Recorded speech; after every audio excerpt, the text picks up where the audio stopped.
Okay, my voice sounds a little quiet, but I'm also not speaking full volume. No, never mind, that's fine. These are the things I have to do when I stream live. All right, so, yes, let me go ahead and switch over camera. There we are. Hi, everyone. Welcome back to the Golden Hour, a just chatting stream where we talk about things. No, that's not really the official name for it yet. I want to make that the name because I feel like it's so good. Yeah, and I'm golden skinned, so I think it like works on different levels. Yeah, so I want to kind of talk. First of all, I wasn't even planning on streaming today. I wanted to make a video for my YouTube channel talking about game lore, but I was going to do that off the top of my head, not scripted or not outlined or anything like that. And I thought, maybe that's going to be a little bit too all over the place. I probably should have it be a little bit organized if it's on YouTube. Streaming is different. I don't need bullet points to stream. I do have some props. I love my props. But I don't feel like I need to go through the entire, thing for streams. It doesn't need to be professional. It can just be turning on. And I think that's why so many people enjoy to do it. So today, I'd like to talk about, I feel like in today's society, when a lot of our media, our news outlets, people, streamers, podcasters, there is a big trend in doomerism. There is a really, really popular trend in the sky is falling, everyone be careful, the fear mongering, and it really has a negative impact on people. So much to the point where people will actually advocate for don't watch the news, don't pay attention to what's going on, and I don't think that is the proper way to address this either. And that is something that people do out of self-protection and self-preservation. I'm not going to watch something, I'm not going to look at the news because every single time I turn it on, it's negative and it really brings me down. And I don't think that is the direction we should be going in. We shouldn't have to isolate ourselves from paying attention on what's going on around us, which I think is very necessary for creating well-rounded individuals. Hello, Bishop. When did Audrey Hepburn start streaming? Oh, you. Oh my gosh, I forgot to wear my Audrey Hepburn earrings. I said I was going to wear them. I don't even know where they are. I could pause the stream and go find them, but next time I'll do that. I'll actually try and have on an outfit that's in her style. Yeah, but thank you. Actually, I do have an Audrey Hepburn book that I'm going to talk about, so that's even more of a nice thing to say to me. Anyway, yeah, so I want to talk about this is going to be in the opposite direction of doomerism. This is going to be talking about what is missing and what can we do to combat the negativity, what has happened that it has become very in vogue to manipulate people and to get them upset. And what can we do to fight against that? So that is the theme of today's video. Excuse me, I will be drinking quite often because I didn't drink enough this morning and I'm parched. My little mid-century modern glass can also be yours. I forgot who I got this from. It is from a woman who makes them in Florida. Gosh darn it. What? Oh, okay, here it is. Atomic Dinnerware. This is the 2021 Starburst glass. Not sponsored. I just love these glasses because they have such a slim profile and I love mid-century modern. Here you go. Not sponsored, I have to say that because everything is sponsored these days. And if you know me, I'm not one for sponsorships. So if I say I like something, it's because I really like it. Hi, disgusting Uncle. Yo-Yo Spaghetti-O, what's up? So yes, Today is going to be the anti-doomerism stream, and I don't think there are enough people that are embracing this. And sometimes, like I said, when you have people that are advocating for, oh, don't pay attention to the news, don't upset yourself. Yes and no, but more so no. I think it is you are capable of getting to the point where you are able to listen to the news and you are able to turn on the radio and listen to what's going on around you without it putting you in a negative headspace. So that is what we're going to accomplish today. We're going to brainstorm how to fix everything, what is missing, what's gone wrong. So I do have, like I said, I have my props. I even brought back my paper fan. Speaking of things that have gone wrong, getting rid of these, getting rid of the fan. Now this was actually, when I streamed more often, I had this little fan and it was so, practical because it's humid here in Florida and it keeps you cool, but also it's just a very dainty accessory. It's pretty. It's kind of like wearing a piece of jewelry, except it's more flashy than that. So first, bring back the paper fan. Men and women should be allowed to have these because they're wonderful. No, I'm joking. It's not, the paper fan is not what's missing from society. But I want to go through a list of what I think by showing you. So last stream, I showed off my movie collection. And I talked about Watchmen, the Alan Moore book right here. So if you haven't read this book, it is absolutely fantastic. It is the story about vigilantism in a fictional United States, but the complications that come with having a group of individuals who are not governed by the law. And that's the whole tagline is, who watches the Watchmen? It is a fantastic, fantastic book. This was written in when? I'm not sure. I'm going to guess the 90s, but let me look it up. Oh, no. Okay, it says 86. Okay, so 1986. And it is just, I feel like it is so poignant still for today, just the concepts that are presented in it. But I brought this because in this story, without giving anything away if you haven't read it, because I do highly recommend you read it, one of the characters, in order to address the massive, the world being on the brink of war, comes up with this idea to unify the entire planet. Like, how do you unify an entire group of people who are infighting, who are wanting to go to war with each other, who are willing to destroy their country just to take down your own? And in Watchmen, the solution is to create a common enemy.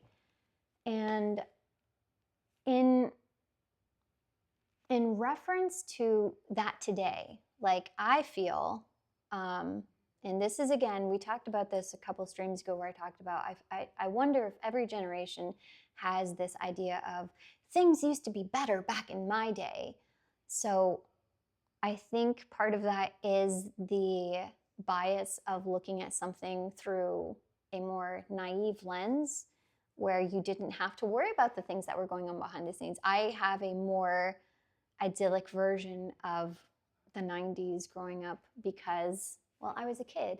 I didn't have to worry about bills. I didn't have to worry about what was going on in the world. I certainly didn't watch the news and pay attention to media. I couldn't have told you what was going on. I just remember what it was like to be a kid. So I do have that bias that I think everyone has with their childhood, where things seemed simpler just because literally it probably was compared to today, where you get to a certain point and you're like, wow, when did toys stop being exciting? But, looking at dishwashers and looking at fridges and thinking about redesigning your bathroom, that sort of stuff is exciting. That's like adult life compared to having that awe and that naivety as a child. So I do think there is a difference there just off the bat with in terms of the way that we look at the world as adults now compared to back then, and that's part of the reason why we think things used to be better. Hi, Sly Magpie, how are you? Oh, you haven't read it. Oh, no, you definitely should read it. The book, the movie by Zack Snyder, and also the HBO series are all really, really fantastic. Like, I think they just hold up really well, but I do think it's a very poignant story. And if you like reading, you should read it. In fact, maybe we should read it for our book club. I would not mind rereading this book again if we wanted to do that for book club. I think that would be really fun. But yeah, so back just on that thought of when we look to the past and we say, oh, things used to be better compared to how they are now. I do think there is some validity in that, though, because I just don't think, I don't remember it, even as a young adult, even being in college, I don't remember it being this incredibly volatile in team sports like in the US. And I am an American, so I am approaching the subject as an American. I do see a lot of I don't know how media is in other countries, but in here, it is like watching it can be really, really intense. And it can be like watching a team sport. I feel like a lot of it is just sensationalism. And yes, that's how it's always been. That bad news sells is not a new concept. Getting the scoop on stories is nothing new. That is how it has always been, right? If you've not seen the movie Nightcrawler, I don't know who directed it off the top of my head, but Nightcrawler with Jake Gyllenhaal and Riz Ahmed is such a good movie. In my opinion, everyone says that No Country for Old Men is like, oh, that's like the most realistic portrayal of a sociopath. But I think Nightcrawler, I think Jake Gyllenhaal's character in Nightcrawler is like the most accurate depiction of a sociopath, just because he's just completely devoid of empathy. He just wants to give he wants to get in on the first gory scoop. He wants to sell it to the news stations for money. But that film is so good. So it's about this, he's not even a journalist. He's just a cameraman, amateur cameraman working on his own that gets photographs and whatnot to sell because he wants to be able to have the first one that is at the scene of a car crash or at the scene of a gory crime.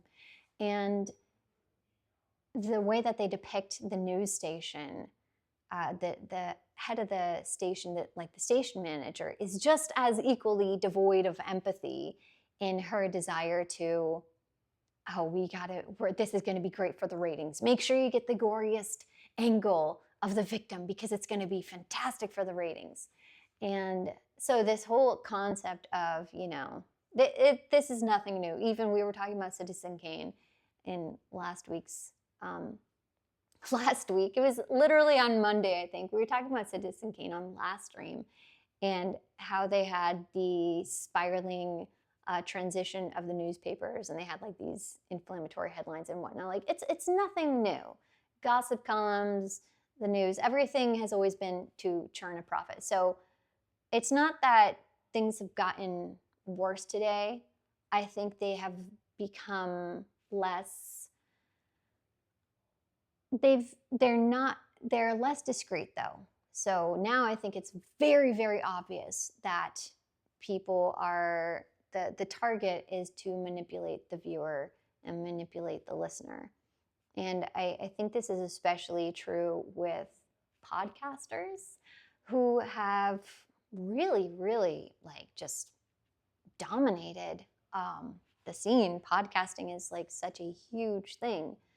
And unfortunately, just because you have a microphone doesn't mean you are qualified to talk about things. But if you have a fancy studio, if you have a Shure mic, if you have a sound mixer, compressor, if you got like an XLR cable, people think, oh, this person knows what they're talking about.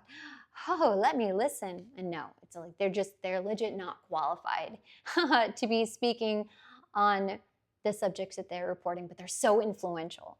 And I can't think off the top. So I don't listen to podcasts. I listen to NPR. We're going to get to that in a second. But I don't listen to podcasters as a source of my news or to stay in touch with the world. But I feel like a lot of people do, and they're so influential to the point where they've said like certain podcasters can completely just have the clutches of the American public in their hand, which to me is kind of scary.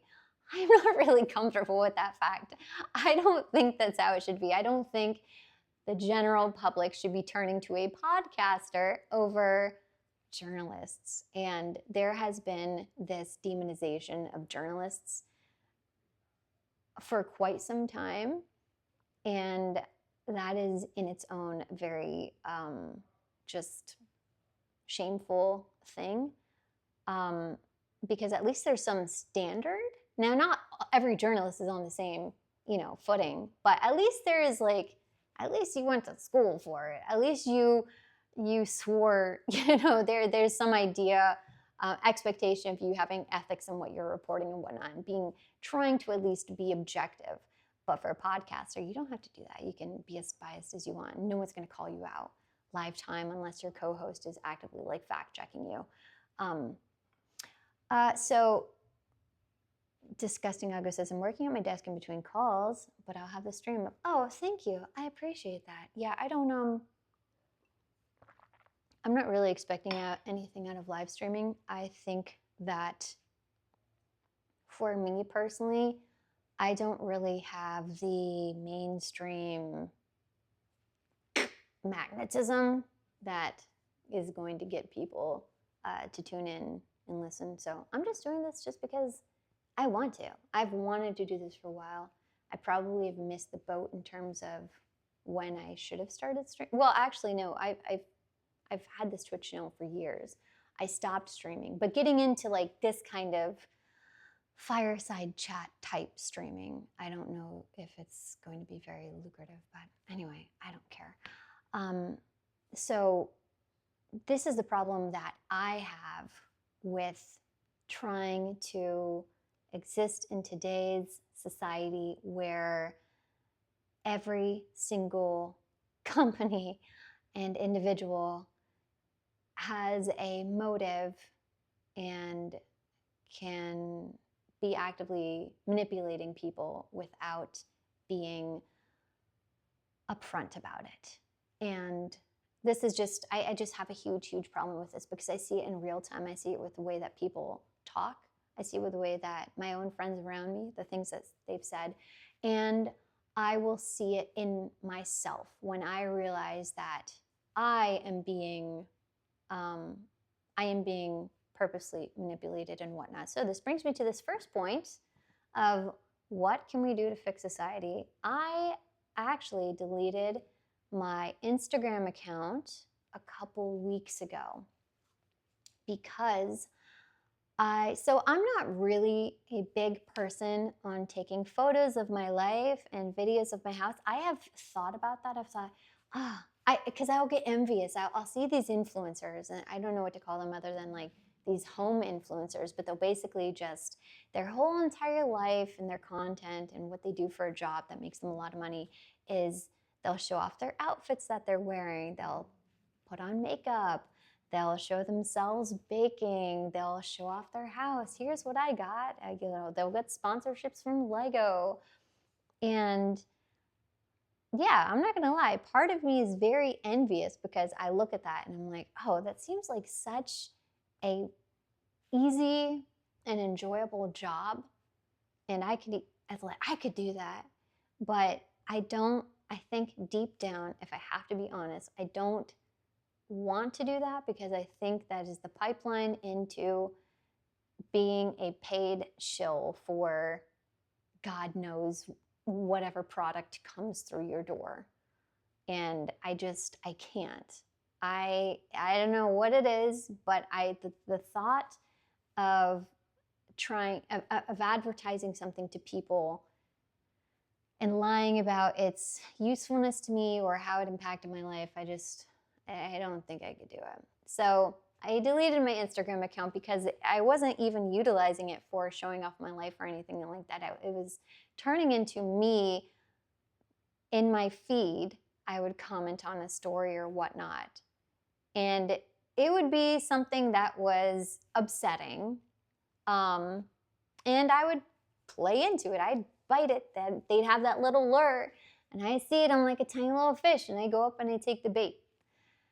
And I just realized that it just wasn't any good for me. I was wasting my time, right? Why am I wasting my time arguing with internet strangers when probably they're bots? They're probably not even real people. I saw something, a really disturbing statistic about how like the majority of conversations online that you have in comment sections are bots. And I just thought, I'm literally talking to something that isn't even real, and I'm wasting my time, and it's just antagonizing me. So I quit it cold turkey. Oh, hi, Punt Draws, first time commenter. Hello. We're just talking about the problems in society. Cue Arthur Fleck. I love that movie, by the way. I want to do a whole entire video essay about how much I love Joker. Who's the same guy who directed Hangover? I'm so bad with names. What's his name? I can't remember. Someone will tell me. But yeah, I love that movie. Yeah, so I deleted my Instagram account, and I haven't looked back. And I was also having the issue of my friends were sending me reels, and they were sending me photos and stuff with no conversation, and it just felt really empty to me. So I'm glad that's gone. But this brings me to my first point of social media as being a really bad influencer and time sink in our lives. And I'm not saying that all social media is bad.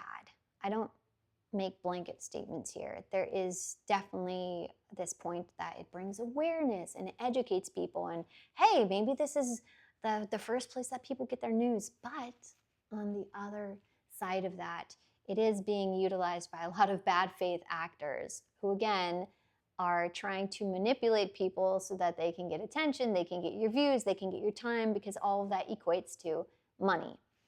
And we've already, during our movie show and tell, we talked about how we're living in a less cool version of Blade Runner.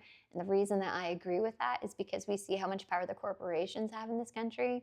And by the way, if like my internet goes out, or if someone comes to the door during this stream, notify someone that I had nothing to do with it.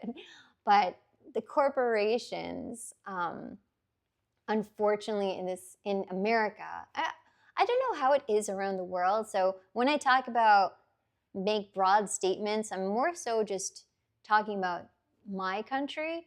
But I am sure in other countries there is the pervasion of corporations. But I just feel like in America it's a little worse. I don't know if we have the same protections put in place, but I'll give you an example. A couple years ago on the ballot in California, Californian voters voted to ban battery cages for pigs. And if you don't know what those are, it's the most inhumane treatment of, I hate factory farming.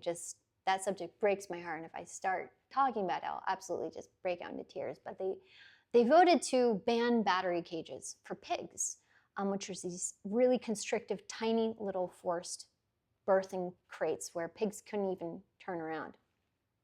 And then a corporation, a factory farm corporation, sued the state of California because they said, you can't tell us how to do that. Your voters can't tell us how to operate our company.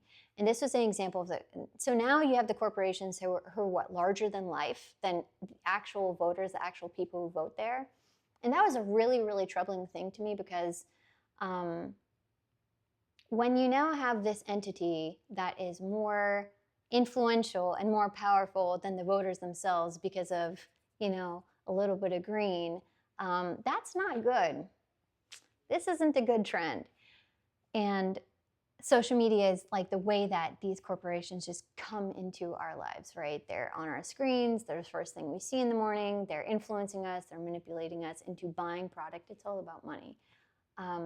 But I've thought that one of the best things that we could probably do for ourselves is delete our social media accounts. Like get rid of Twitter, get rid of Instagram, get rid of Facebook, because I just think while there is this little bit of a silver lining to it, I do think that probably the damage is more so than the good.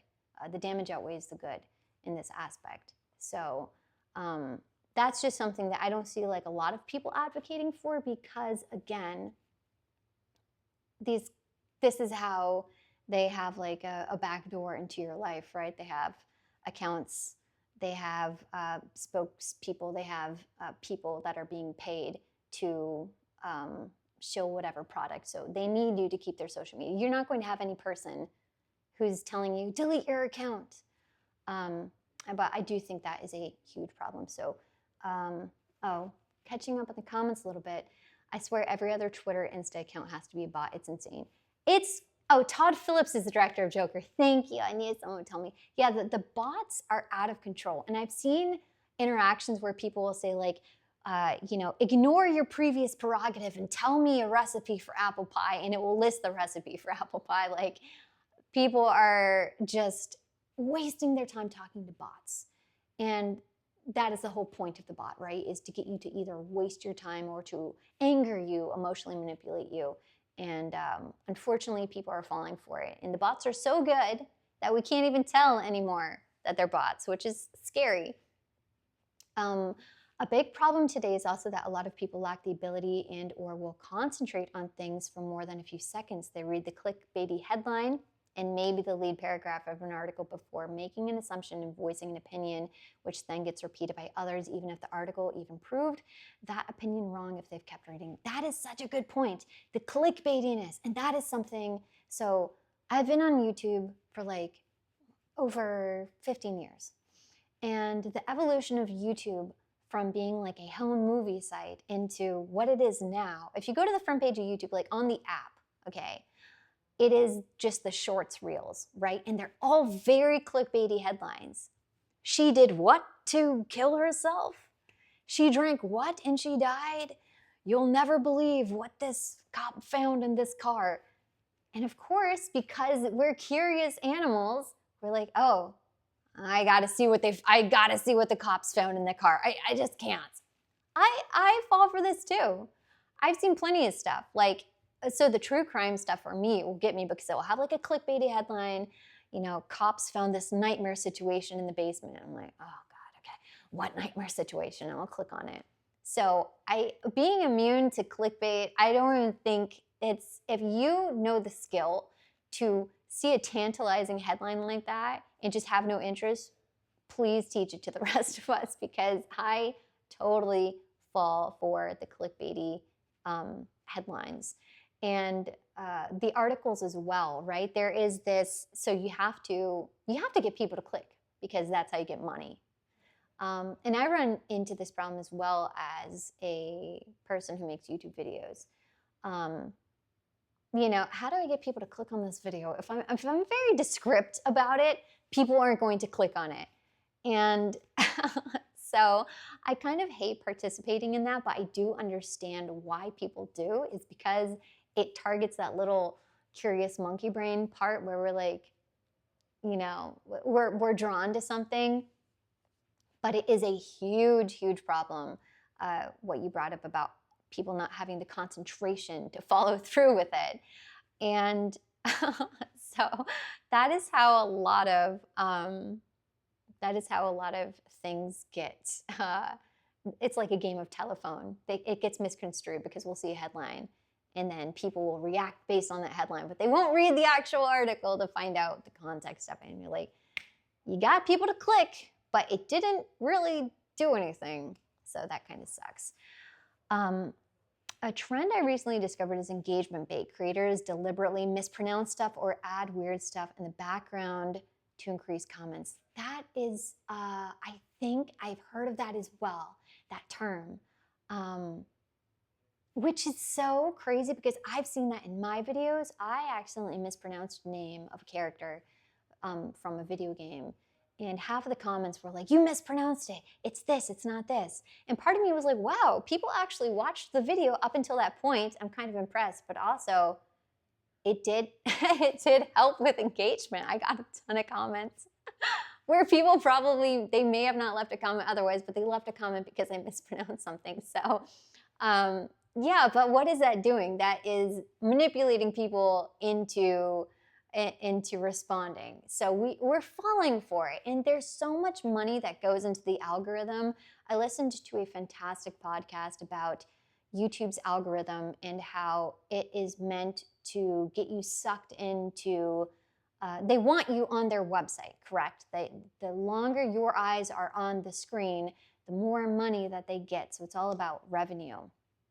And it's also about data collection. Like they're absolutely, they are getting statistics on you, what time of day you watch the video, where are you from.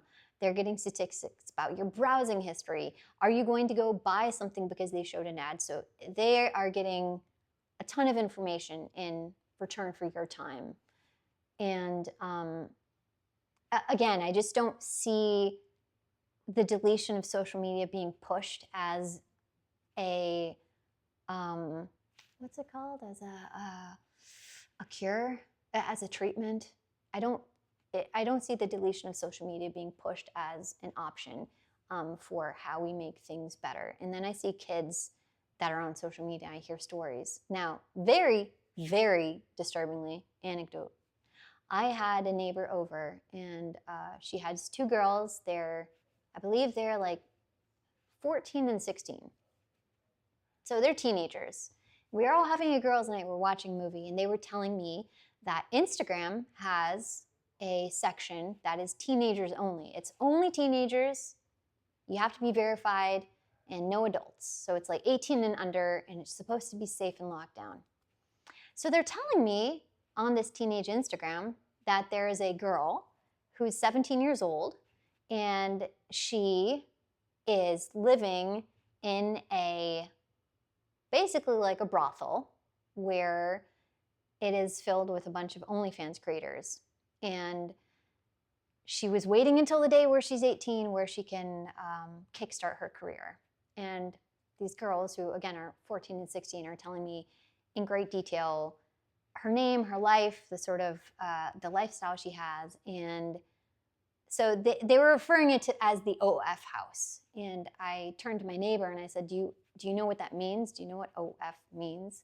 And she had no idea. And I told her, I was like, your girls are watching an OnlyFans creator who is acting like a pimp, basically trying to market and make this a lucrative thing for teenage girls, 18 and under, to get interested in. And I was just kind of like mouth agape listening to these girls, 14 and 16, talking about this in great detail. And I thought, like, it must be so scary to be a parent today. I'm so glad I don't have kids, because I feel like I'd be one of those Amish parents that just keeps them wrapped up.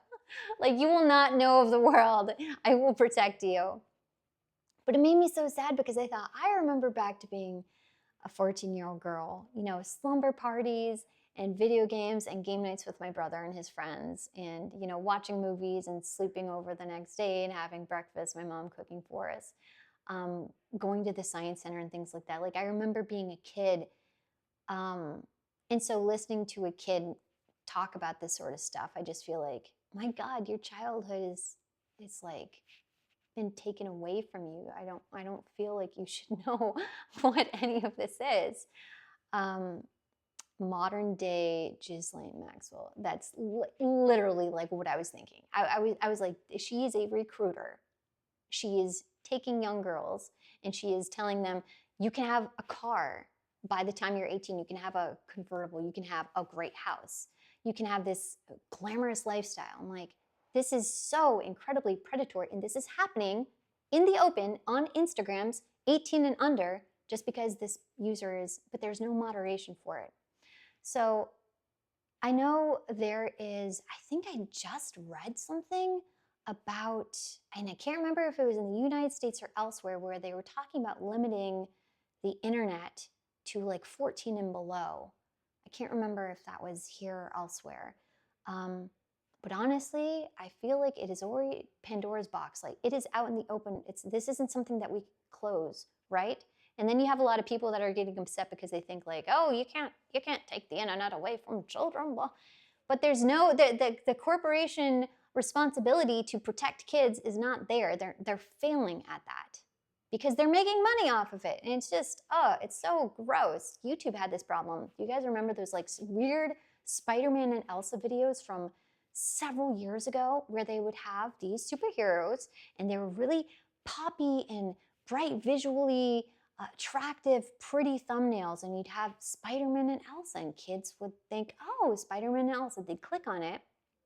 It would be like some weird psyops thing, like some MK Ultra stuff, where it was really like sexually innuendos and explicit weird stuff like poop fetish and the kind of like just absolutely depraved bullshit that kids should not be seeing.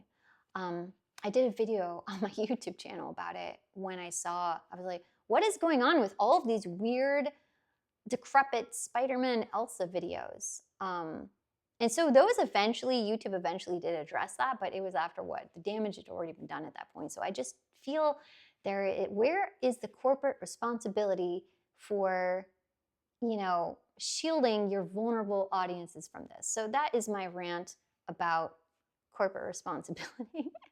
We could go on about this, okay? This is a big topic. I didn't expect this stream to be turning into this. Like I said, I still have my little list of props here, but this is an important one because no one out there is telling us to delete social media because they're profiting off of you staying on it, and we absolutely should. That should be the first thing.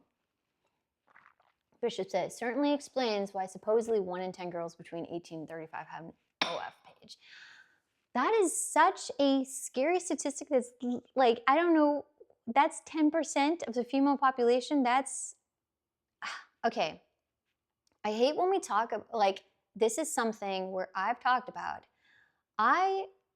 Little backstory about me. I grew up in a Christian household. I still consider myself a Christian. And I know today it's like that scene of Jesse Plemons from Civil War where he's scratching his head. He's like, well, what kind of American are you? I feel like today that is the question you get. Well, what kind of Christian are you? I'm not.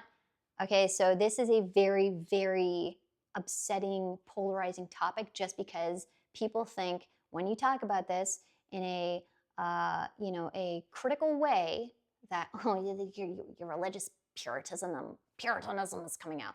I'm not a religious Puritan, okay? I embrace the world. I'm not one of those pearl-clutching people, but I do think there should be a baseline of appropriateness when it comes to children. And that should not be a politically charged statement. This is what I hate about the culture today. It's become so volatile in which if I were to say that, I'd get accused of being, oh, well, you must be trying to shut everything down. This happened recently when Steam, MasterCard and another company said, we don't want like incest and rape games being sold. And we're going to block transactions. And then Steam decided to take them down. And now there's this whole moral argument as to whether or not, I mean, this is such a huge, the discussion about like morality has been going on forever, okay? Not only in this country, but forever. Now, America has a very unique position in which there's like this thing like, oh, but you guys are so comfortable with Goa, but you can't show a little skin. Like, no, trust me, we do show skin here. But the people that are critical of whether or not it is appropriate for actual children to be exposed to this should not be criticized as being like puritanical. That is my little rant as a person who is just really, really shocked about the stuff that our kids are being exposed to. And I don't see a big, I just don't see a big desire of companies that are allowing kids on their platform. Another example, so Roblox, the creator of Roblox just said, and Roblox is it's a game, I don't know anything about Roblox other than it's like a kind of sandbox game where it has a huge young player base. And the creator of that game said that they're going to be introducing dating for like 18 and up. I'm like, a dating mode of, first of all, I don't know if that's going to get locked down. How are you going to ensure that, no one 18 and under is gonna find their way. Or no, maybe it was 18 and under. I can't remember. I think it was 18 and under. Now that I want to say, can someone? I think it is. If someone could verify that in live time for me. Um, to be fair, Christian nationalism is very much on the rise in the U.S. Yes, and I am not a Christian nationalist, and that is why discussions about Christianity can be very, very heated. I actually, Flex and I did a stream. It was like a church service stream a few years ago, and we were several years ago now. It's more than that, and a lot of people were voicing their frustration in not feeling like they were being portrayed. They didn't have anyone that really fit their views, and so we were kind of trying to step in and be like, look, we feel the same way. I'm a Christian that believes in what Christ taught while exploring the world like an RPG hero. Makes sense. I love that description of it. That might be kind of where I am as well. It's so funny because Christianity, I feel like, is a very, very kind of popular thing in this country right now with a certain political party.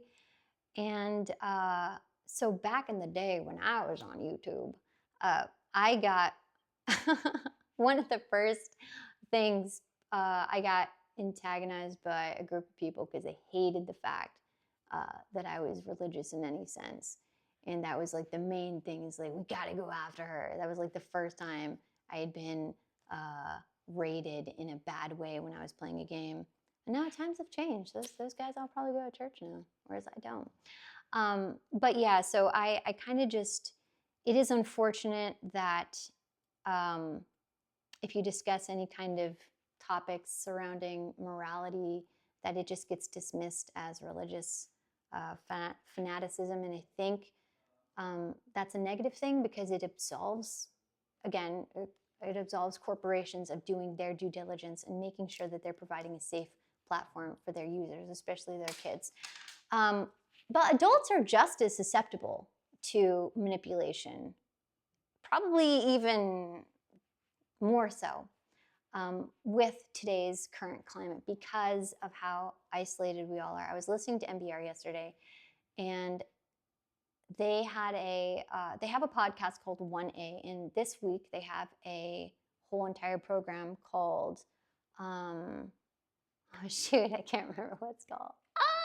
I can't remember what it was called, but it's going on this week. But every single day they're talking about loneliness and isolationism and the damage that it's done. And yesterday they were talking about how isolating yourself is just as, if not worse, than smoking cigarettes, which is crazy when you think about that, because cigarettes, obviously, if someone was smoking like a pack of cigarettes a day, you'd say, hey, slow down, you're hurting yourselves.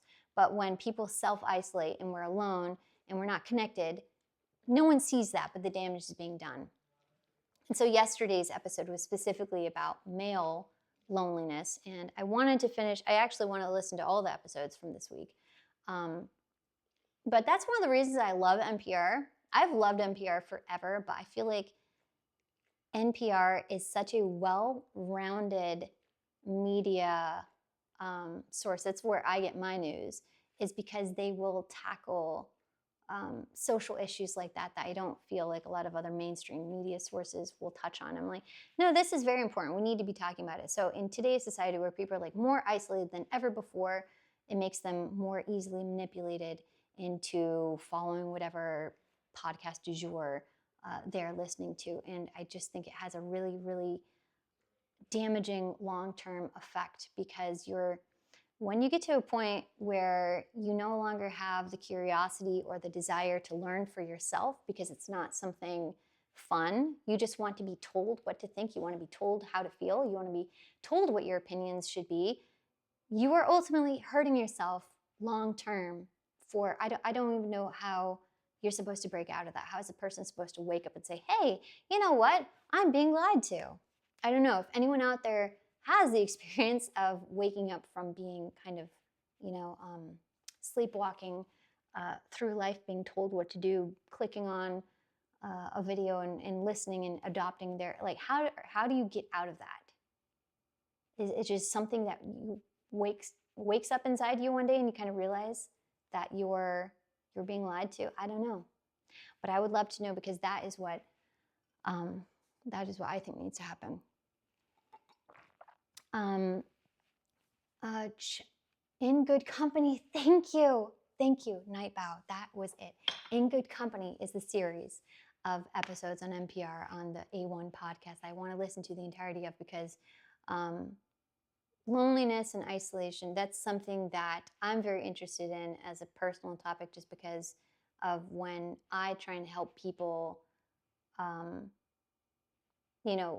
the counseling sessions I do, I try and help them find ways to talk to other people and connect.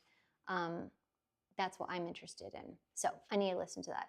Not a big fan of needing religion for morality, but I very much understand and respect people going into the spiritual. And if you want to emulate someone, the word of Jesus ain't a bad choice. Some very liberal ideas in there, but for some reason, there's more focus on going to heaven, or I guess rapturing, when I speak to you as Christians. Yes, that is a huge focus, Rock Bull. And not that I wanted this to become a stream about Christianity, but I have a lot of frustrations as someone who was raised in an extremely, extremely strict church that I kind of think was borderline cultish, because of some of the stuff that happened. Growing up and going to college and going out in the world, and you realize, like, I don't think this is really what I was taught as a little girl in Sunday school isn't really being practiced by the group of people that are going to church. I don't go to church anymore because I can't reconcile the difference of seeing how people are treated in their views. And I see the most atrocious things on the back of the truck. I'll see, in God I trust, or Jesus man. I'm like, your attitudes certainly don't depict that. And so this could be a whole entire stream, trust me. I don't want to get too much into it. I don't want to get too sidetracked. But I just have to say that for me, it definitely has caused a lot of angst and frustration with my own family, who we do not see eye to eye, because they are very, very much the type of Christian that I find myself at odds with. And so that is, no, you're not wrong about you as Christians being a certain type. That's why I don't go to church. But I'm not gonna lie and say, like, I'm an atheist or I'm agnostic, because I'm not. And it is like an embarrassing thing. I feel like, though, there is some shame to it, because one of my best friends, she's atheist. She grew up in a Catholic school, but she was telling me, like, and I agree with her. She's like, the Christians are ruining things. I'm like, yeah, I agree. I agree. She knows I am, but she knows I'm not like that. But so there is like this element of, like, I'm not like them when it comes to discussing it. Trust me, I know how vile it's become. There was actually a really good documentary called, I think it was called God and Country, but it was about the rise of Christian nationalism. Really, really good documentary that I begged my dad to go watch, because I think he needed to hear, but of course he didn't, because he thought it was propaganda. Anyway, there's so much tribalism, black or white mentality in modern discussion. Nobody has the guidance for dialogue, looking for a common gray ground. The instant gratification of social media just fuels those sparks. That is so it. It is the tribalism. That is what it all comes down to, right? It's either black or white. And if you do dare to kind of just be like, hey, can we just take a break and find out where we're both coming from, you get called, like, a derogatory term, like a centrist is used as a derogatory term these days. And it's so unfortunate, because it is either an all or, all in or all out type of thing. And it should not be like that. That isn't healthy. But again, this goes back to, who does this benefit? Like, really, really think about the way that people are now, all the antagonism, all of the sides, all of the tribalism. Who does that benefit? It benefits the people who are the ringleader on either side, right? The people who are marketing to you, depending on which aspect you fall into. And me as an American, so it's really bad in America. The tribalism is just out of control. I don't know how it is around the rest of the world, but I'm sure you guys know how bad it is here because America's like the prima donna of the world, like the light that is on us. And you see how bad it is, and you see how disgusting people treat each other. And that is really, really, again, I think that is magnified on social media because I get along with my neighbors who are certainly not of the same political spectrum as I am. The stickers on her car definitely are not the stickers that I'd put on my car. But she's a really, really sweet woman. She helped me save this injured hawk that I found in the neighborhood. I found this hawk with a broken wing. And she saw me chasing it around outside. She goes, and she got a container, she got a towel. We managed to kind of corner it and save it. I brought it to an avian bird rescue, but unfortunately, poor little thing, the infection had spread to his bone already, and so they had to put it down. But she'll bring me Christmas cookies.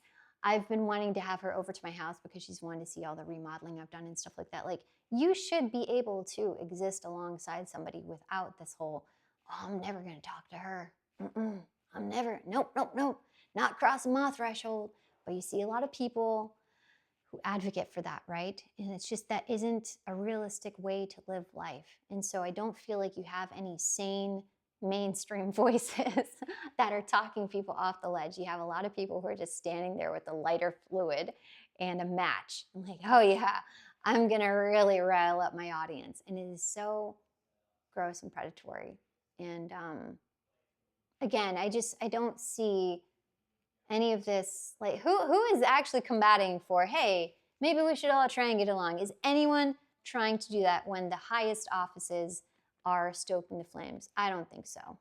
And so I think me as a person living in this country as a tired millennial who just is like, hey, can't we all just get along? I really think if we all deleted social media, it wouldn't be this bad. Really, because then you'd have to go and you'd have to talk to people and you'd have to listen to people. No more wasting your time arguing with bots. You'd really have to actually just like talk, have experiences. The butter, what was that for? Oh, Solo the butter brand. Okay, sorry. Little chatter, common chatter. Who knows their neighbors anymore anyway? I live my life alone, baby. That is a problem, Rag Bull. I want to help people get to know their neighbors more. This is the whole problem of like, and I swear to you, we will get to my props that outline some things in society. I've gotten way, way, way sidetracked, but it's been fun. That's why I like streaming, is because all this stuff comes up.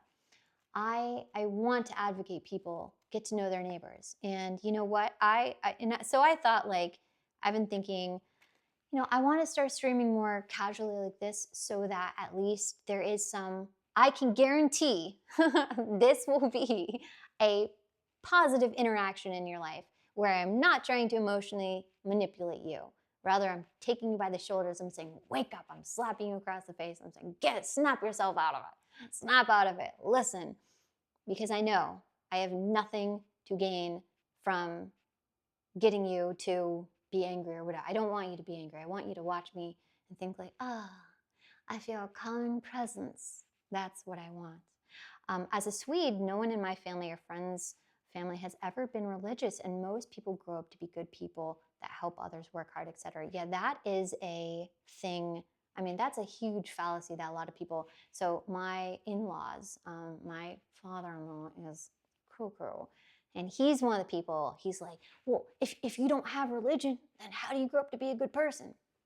And we have told him, we're like, religion does not equate morality. In fact, like, I'm one of those people that I'm like, like that John Lennon song where he's like, imagine there's no religion. I ultimately don't think religion is a good thing.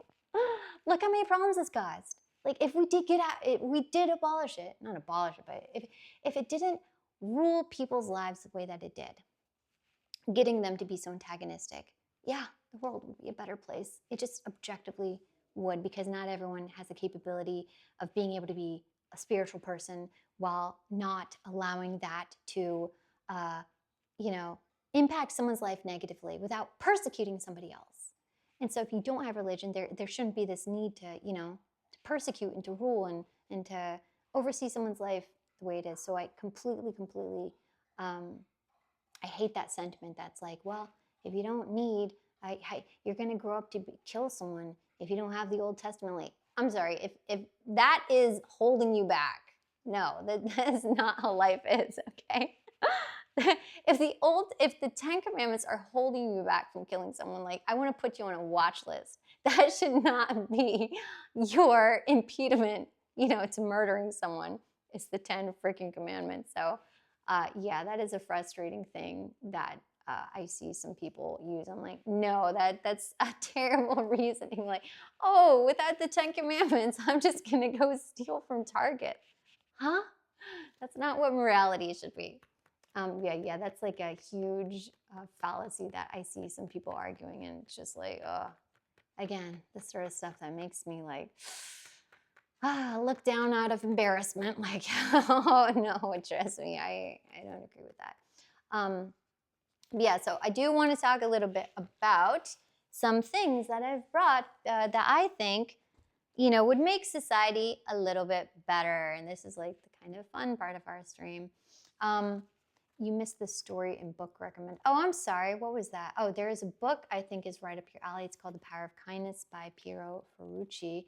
It's so good at being a force of kindness against the changes in the world. It's a great thing. Oh, thank you for that. That title sounds great. That kind of sounds like what I want to do, The Power of Kindness. It's like, how Bob Ross is a very beloved icon. People like, oh, Bob Ross, he's so sweet, he's so nice, he's so positive. And people really kind of idolize that whole Mr. Rogers.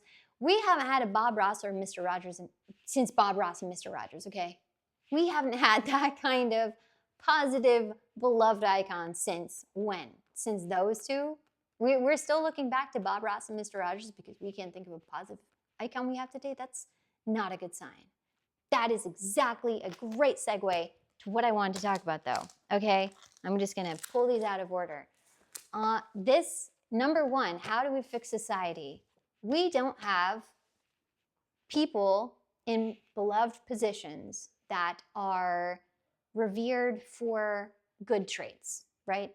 This is what I think a problem is. And so I brought as my example today Mrs. Audrey Hepburn. So I idolize this woman for multiple reasons, but one of them being she was such a beautifully kind and generous person. Even though she was battling cancer during the last years of her life, she was such an advocate for UNICEF and fighting against world hunger for children. She'd go and visit impoverished countries, and just the love and genuine care and kindness that she showed.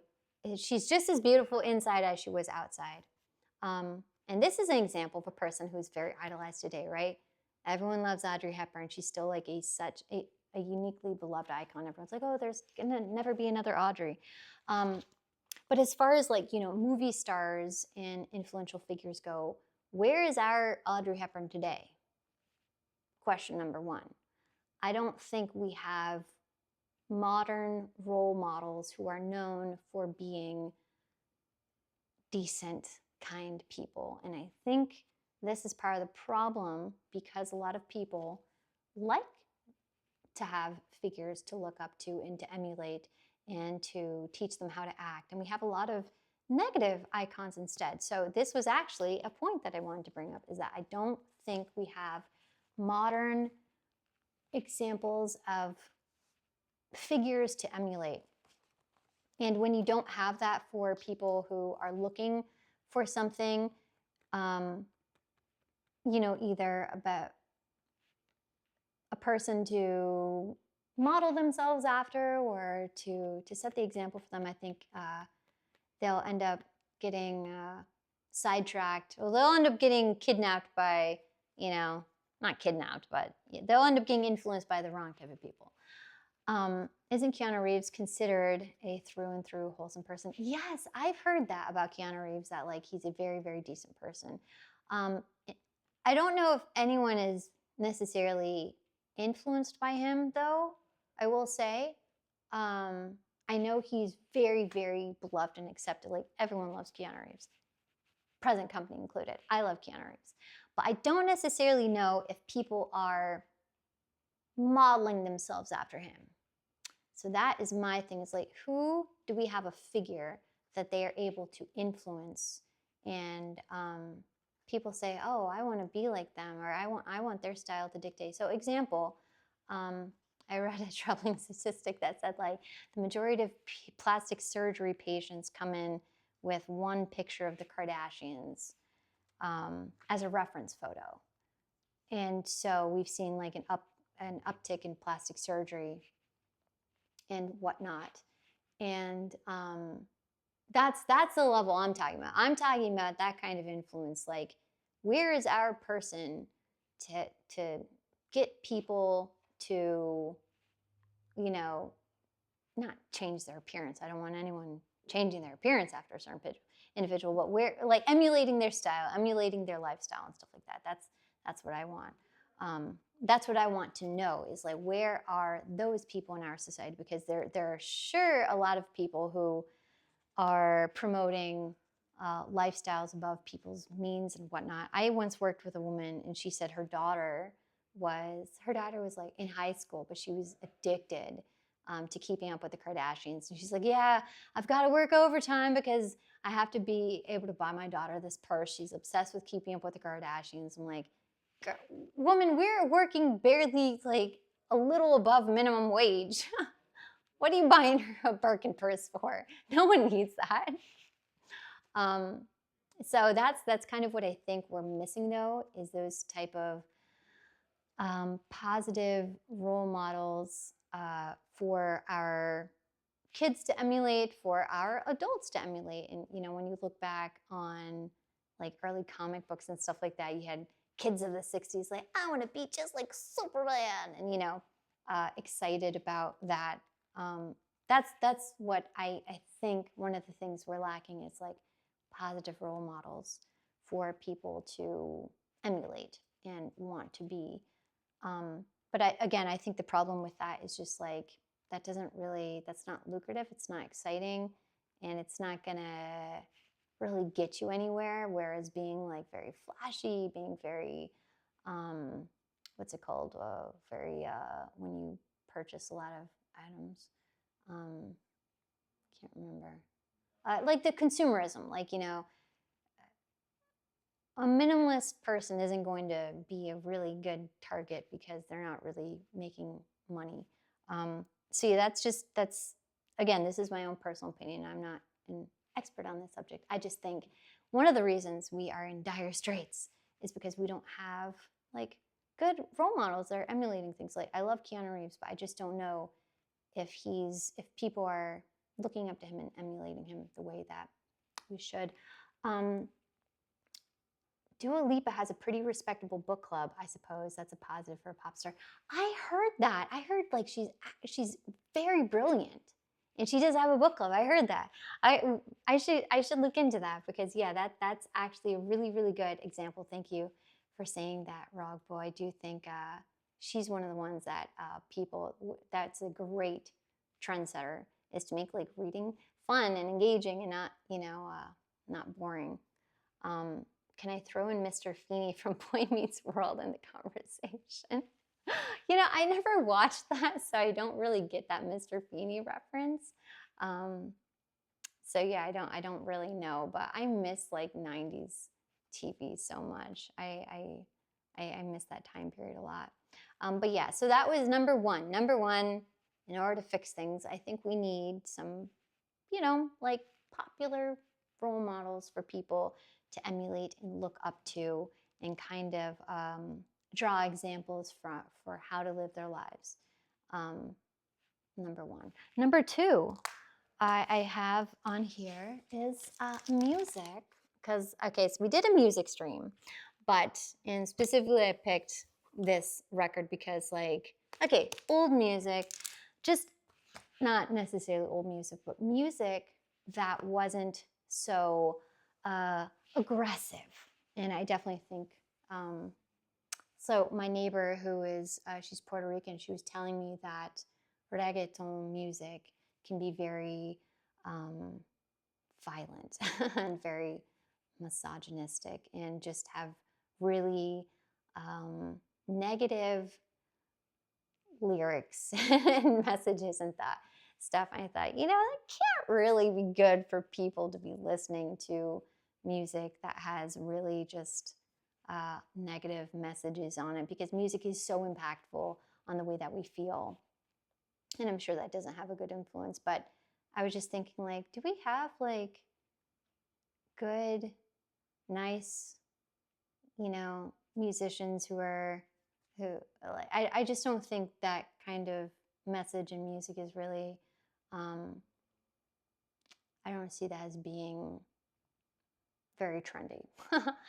Again, I don't listen to a lot of modern music, so I can't say for every song, but I remember there was I don't listen to her, but Sabrina Carpenter is a musician, and I saw her come under some scrutiny because a couple months ago she released an album cover and she was on her knees and someone was pulling her hair and she called herself like man's best friend, and people thought like, oh my gosh, that's like, why your cover looks like you're getting, you're in the middle of being assaulted.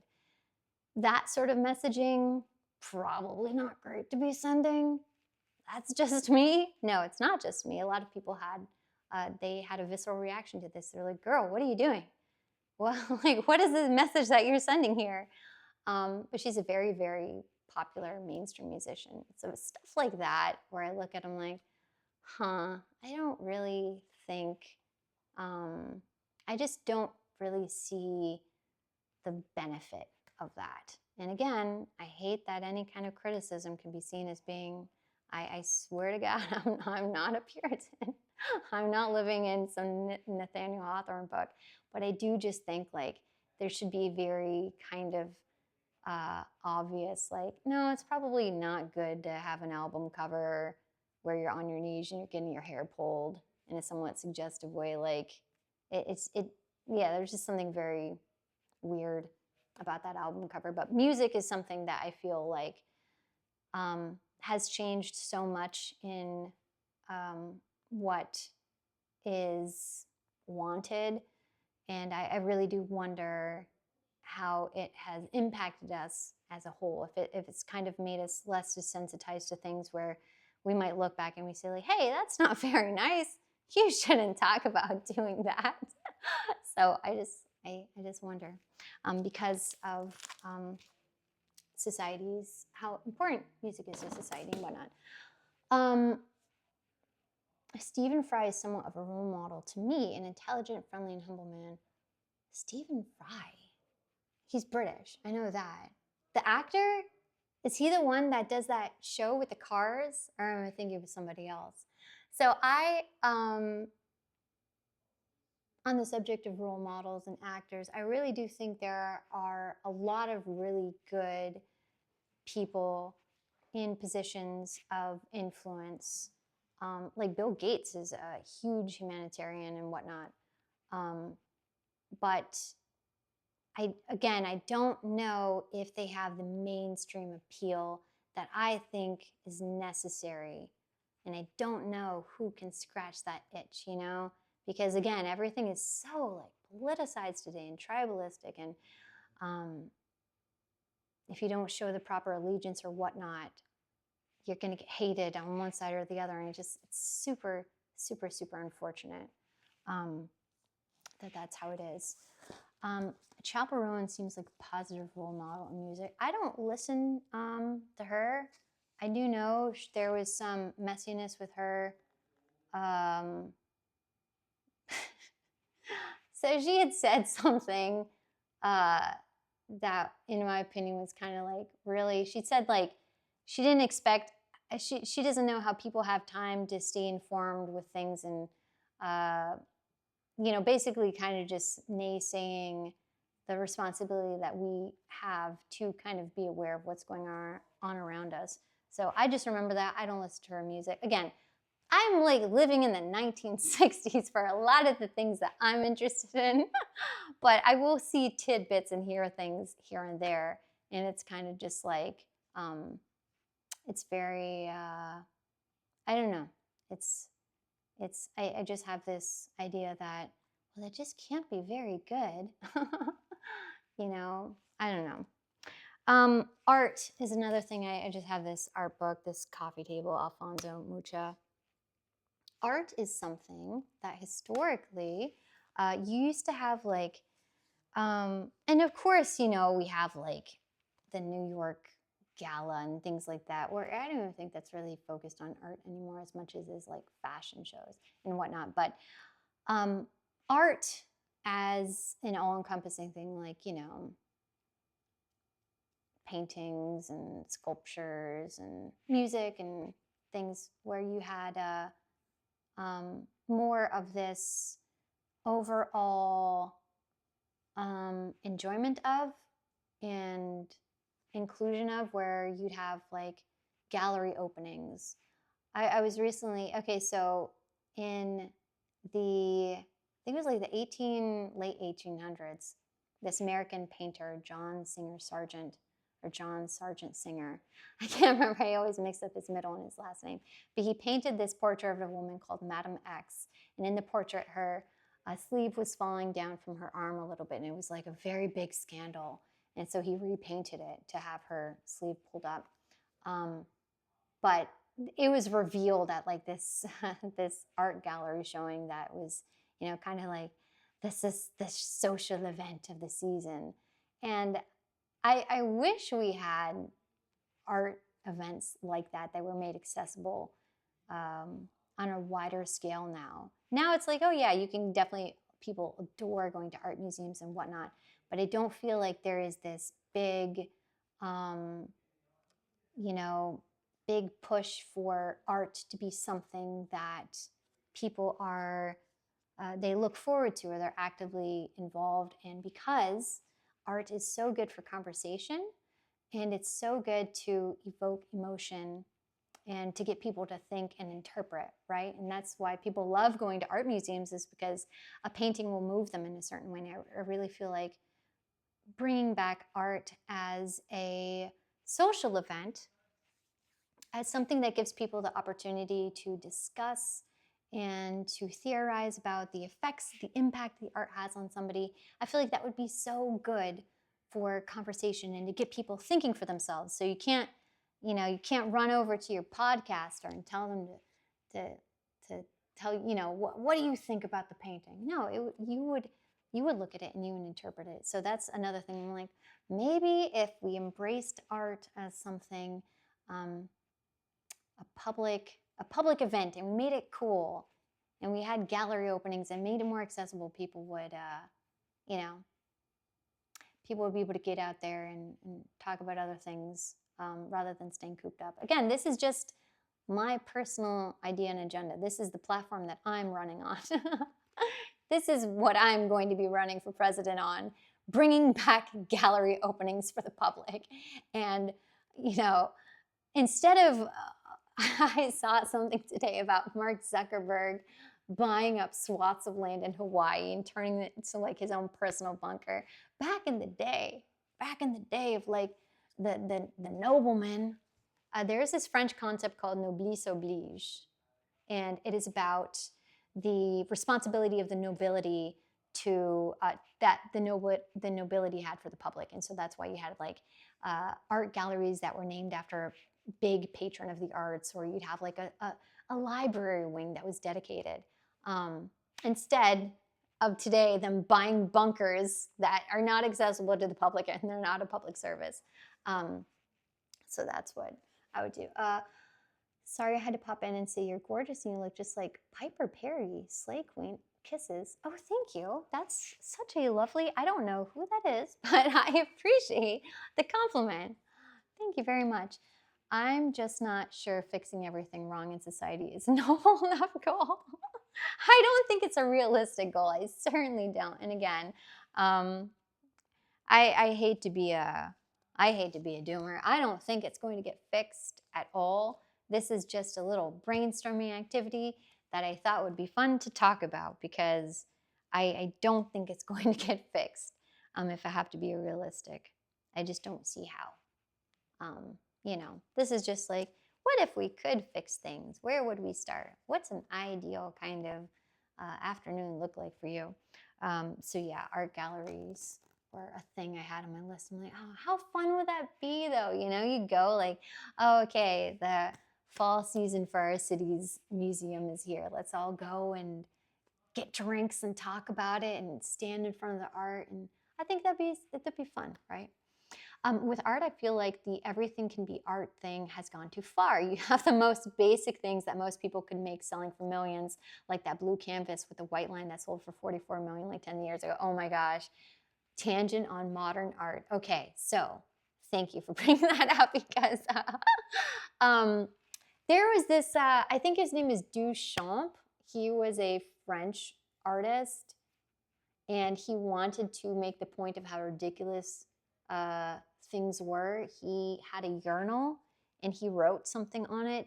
I might not be, I'm referencing this from the depths of my memory, but that was like, I think that was, when was that? Okay, thank you. Merci. Marcel Duchamp.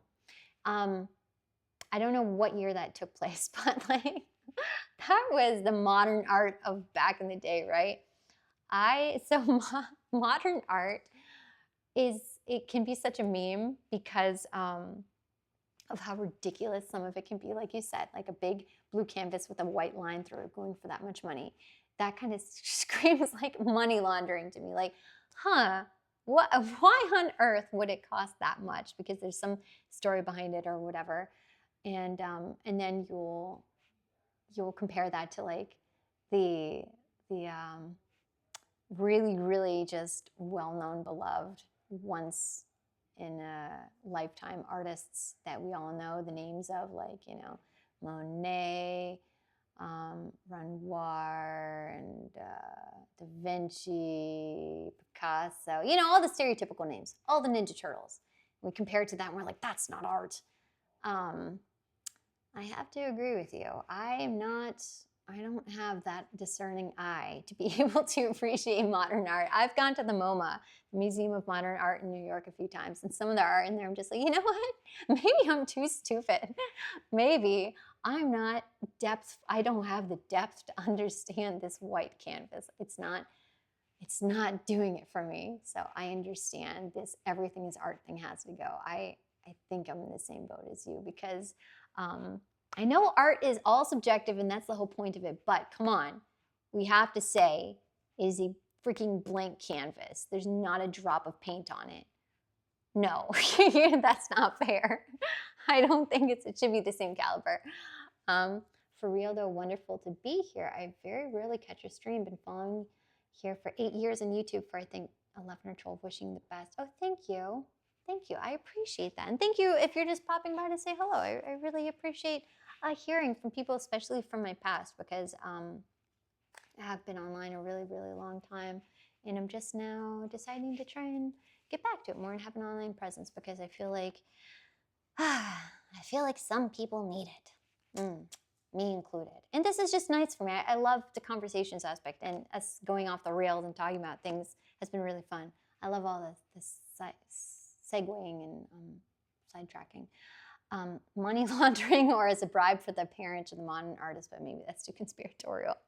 Yeah, I think it's got to be like some sort of, yeah, there's something going on. I just don't understand like the allure, like how things cost as much as they do. But in terms of making art fun, and again, if I'm like a shill for anything, I'm a shill for NPR. Because National Public Radio is an American news station that has come under fire because it is lost federal funding, which I feel like is a great travesty because it is, when I think of like well-rounded as a definition, NPR is like, would be in the dictionary because they talk about art and science and culture and health and well-being. Yeah, they talk about the news, but they also talk about the importance of taking care of your body. They talk about how to be less stinky. That was one of the things. They're like, body odor is caused by this. Like, you're not going to hear that on mainstream media organizations. So yeah, I am an NPR show. But I love NPR because they do talk a lot about art as well. Now, all different scopes of it. But yeah, I have to say I'm not really the biggest fan of modern art. So moving on to my next thing I wanted to talk about. Again, these are just examples. I'm not in any way like, this is just to get us talking about the subject. I said, writing, and then I just put letters, like the way that people used to write and communicate. We had a whole stream about communication, but I do feel like writing as an art form, writing as a basic skill is something that is not prioritized because of the way that we've come to converse over social media and what we've gotten used to. And that 140 character limit, okay, it teaches you to be really succinct, but it also teaches you not to really put that much effort into what you say because it's just so easy now. And unfortunately, when something is easy, it kind of, I don't think there is as much intention behind it when it's so easy to do. And I feel like with writing as a skill, especially with ChatGPT being used so heavily in academia, in emails, in our daily, compose an email for me that sounds somewhat sincere but doesn't sound critical. And then having it do it for this, that's kind of scary to me. Hey, what's up? First time chat. Hello, we're talking about all the problems of society. This is a very deep stream. A lot of modern art puts more emphasis on a message rather than old-fashioned craftsmanship. Personally, I can see both sides. Yes, that's a great thing to talk about is the, you used to have like the great masters, that was the term I was thinking of, but you'd have like their apprentice, right? And so you'd have a student that would study with them and learn about light composition and colors and how to arrange their subject and whatnot. And that as, you know, I've seen, there's so many, okay, so I've never said like, oh, there's no talent anymore, there's no artists. Heartbreakingly to me, there are so many talented people out there that unfortunately their talents will forever like stay hidden because there's just not, there's not like an outlet or appreciation for their talent.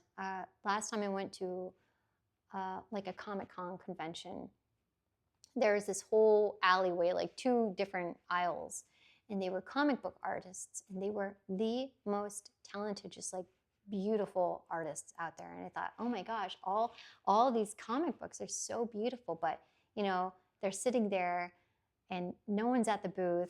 And I'm such a bleeding heart for, I wish I could like support everybody. If I was ever like a multimillionaire, that's what I would do. Is like I'd go to these conventions. I'd buy like one of everything because I want to be a patron of the arts. I want to be a noblesse oblige.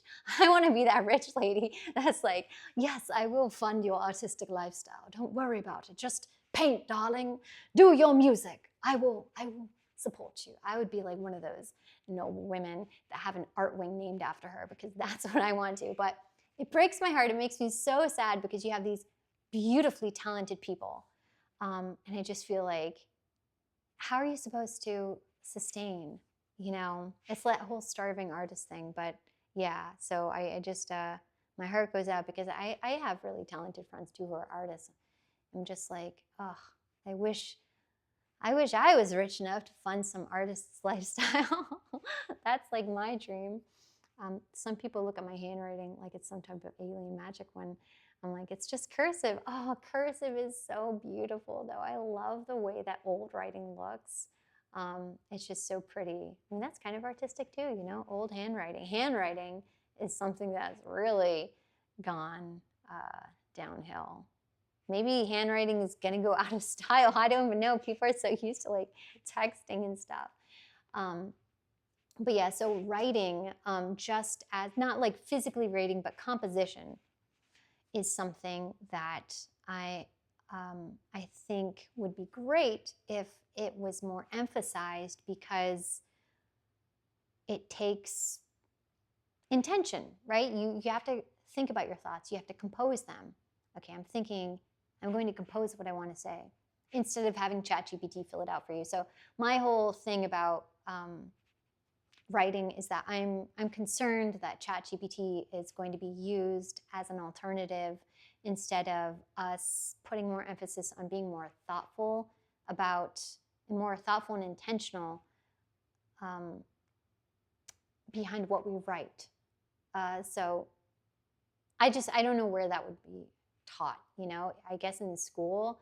But then you are going up against this whole, like, you're going up against the beast of social media and the comment section and whatnot. And I just don't know. I don't know if that's something that is going to be,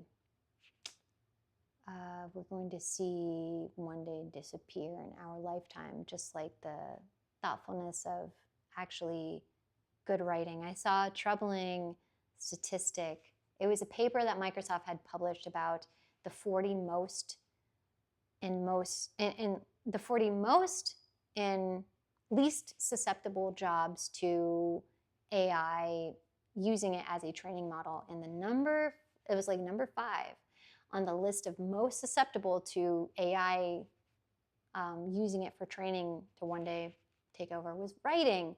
It was like authors.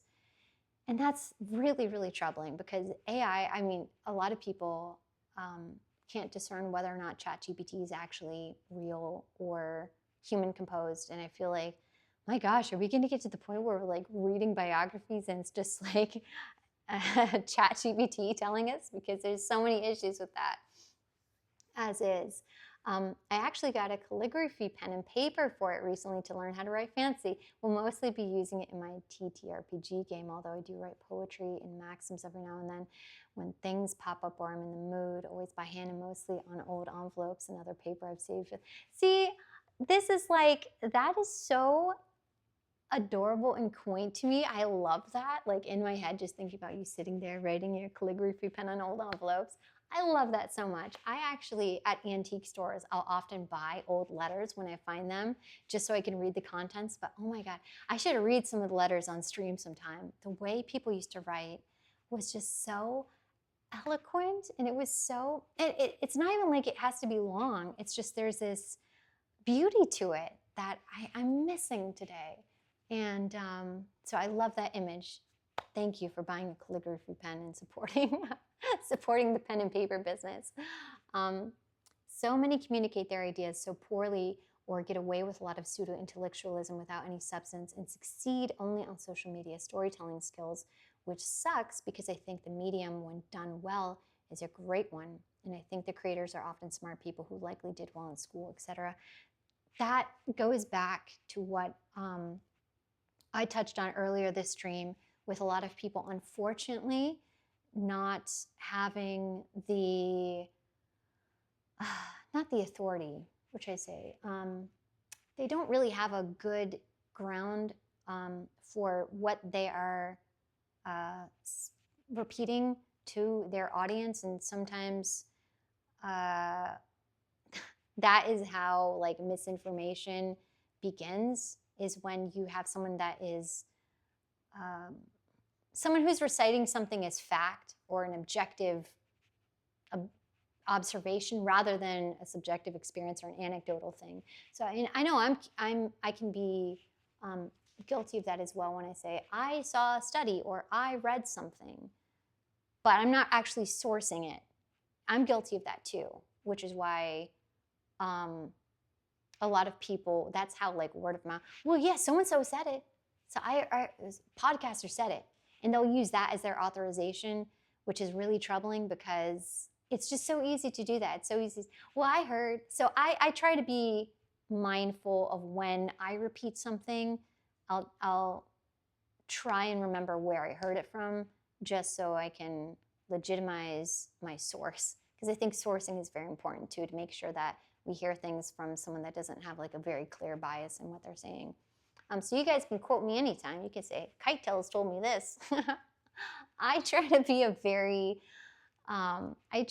objective, as objective as I can be when I make statements, but clearly I'm a very biased person toward many things. It's seen as an alternative to classical media, but they forget that they have whole teams to verify what they print. Yes, that's true.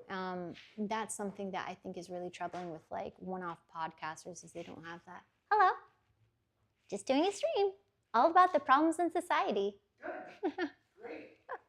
That's good. Yeah, I referenced it. It's a great sign. Yeah, it is. Watchman's out. Flex just peeked down. So he and I have a lot of conversations like this in the car. And I've often thought, like, we could easily have a podcast where we just turn on a microphone as we're driving places, because we talk about this stuff like in great detail with great seriousness, like the problems of society. We're just two people. We don't know anything. But this is the sort of stuff we talk about. As horrible as AI is in its current unregulated state, in a way, I'm hopeful it will push people to seek more handmade local art when society is drowning in artificial empty art. That is something I hope so too, is that we can come to appreciate, it'll ultimately help us appreciate humans better. So I recently, last year, I got into voice acting professionally. And let me tell you what, that is the most freaking depressing thing. I regret I waited so long, because I'm getting into it at the height of when I'm competing against AI. But it is crazy the amount of voice work, the projects that will pop up for people looking to train AI data. And it's, let me tell you, it is lucrative. It is, I've had Flex talk me out of it a few times. Luna! Sorry, my dog is barking and she's deaf. Well, she's deaf in one ear, but of course she heard that. I have to use a high-pitched voice because she can't hear my regular voice. But I've had to tell him, like, this job pays $10,000. It's 6 hours of work, but they'll own my voice. Do I do it? He's like, no, God, don't do that. What are you, crazy? They're going to own your voice. I'm like, but $10,000. I'm never going to make that in voice acting anyway. I might as well just sell my voice. So yeah, as a voiceover artist, it is depressing as heck. Because they're just like, screw it. We know you're not making any money doing this. We're just going to own your voice, which is really scary to think about. But I do also see a lot of projects that are like, we specifically do not want an AI voice. Do not sound like AI.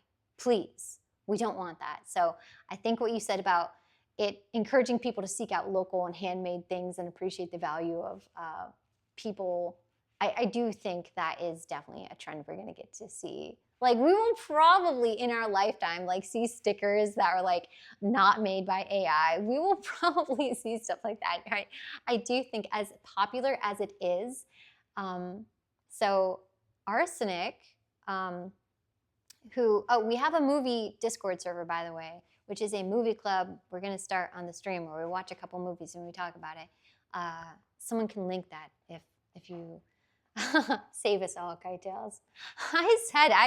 Okay, so I feel like I would love to run for office on a local level, just because I have so many good ideas, but it is a daunting, that's a really daunting, serious thing to talk about.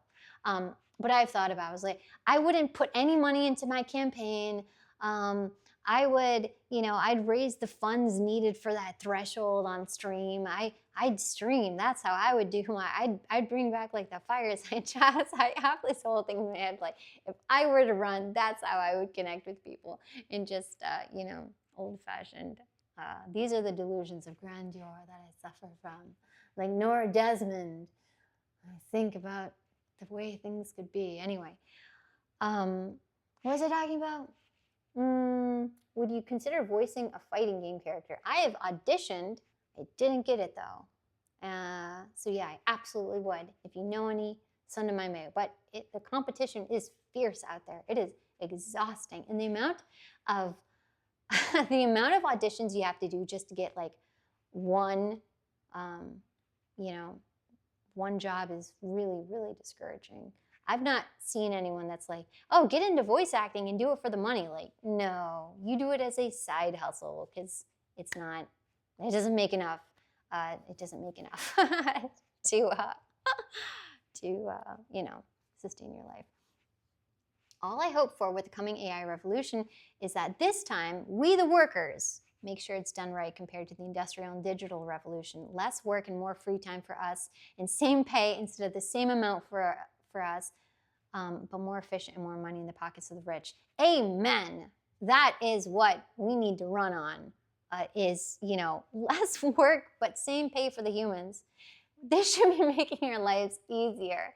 I was promised this cute, helpful, retro futuristic existence with like AI robots helping me clean my house so I have more time to pursue my passions. That's what I was promised. Where is our Jetsons future with like, the robot maid?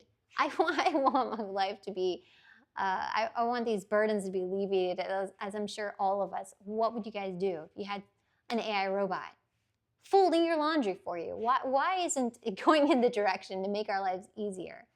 I was talking to a friend who is a programmer, and he was sharing with me his concern that one day his job is going to be obsolete because they are actively taking his work and training their algorithms, their modules with it. And even in his workplace, they said, work at your own risk. Like, you are aware, we are taking your work and we are feeding our guy with it. We're the machine. What's it called? The machine model, the learning model, LLM or something. There's a term for it. Someone will say it. And he was asking me if he should get out now. Like, should I look for a new job now or should I wait? I'm like, my God, good, Godspeed, sir. I don't know what to tell you other than check out that list of jobs that are safe from AI training. Like, maybe get in on one of those industries. But seriously, that's a heartbreaking thing. Like, how are kids today in school that are learning a trade that is coming under journalism? Was another one of the things on this list of jobs where AI was just taking data on, being taught with the hope of one day replacing them. Like, it's so sad. So I agree with you. I hope we have a leader that is, championing the humans and not the AI, because I know some of the Peter Thiel, who's one of the Silicon Valley bros, was saying something along the lines of like, well, if humans can't adapt, they need to go extinct. It was something crass like that. And I just thought, my God, how far we've come. Like, our sci-fi movies from the 70s, have they taught you nothing? Has Terminator taught you nothing? So it's weird. It's like a weird thing to say for a person. Oh yes, thank you, Block Rocker, for sharing that Discord link. Jetsons is set in 2062, so there's still time. That makes me happy, because a Jetsons future, that's the one that I want. That's my ideal future, like the flying cars, the mid-century modern houses. Maybe we'll get there. That'd be a dream. Programming seems like one of those jobs that would be at most risk for AI. Yeah, it is, sadly.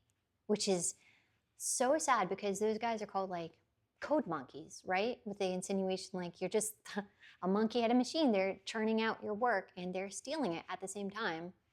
So they're saying, we're going to replace you. You're going to be obsolete, but you want your salary, you want your paycheck up until. It's just awful. And yes, I am in favor of the humans, okay? I am in favor of the humans. I want the humans to win. I don't want this to be a Terminator future. I don't want to be the Sarah Connor leading us against the robots. I would rather us just, let's put everything in park before things get that bad.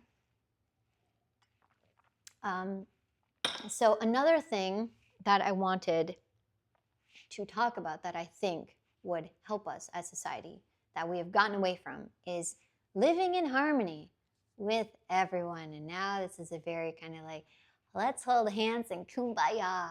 But we need to learn how to live in harmony, because this whole tribalism has to end. This is not sustainable, okay? This is not how you build a healthy society. You can't have this, okay, we're gonna sector people off and you're gonna go over there and you're gonna go over there. You two shall not talk. There's this Dr. Seuss book called, I don't know if it's called The Star-Bellied Sneetches. I think it is, actually. But there's this Dr. Seuss story, a children's novelist. And he had this story about these beings called the Star-Bellied Sneetches. And they were these creatures in which some of them had stars on their bellies and the others didn't. And they hated the ones that didn't have stars on their bellies. And the ones that didn't have stars on their bellies wanted stars on their bellies to fit in. And so they swapped roles and they still hated each other.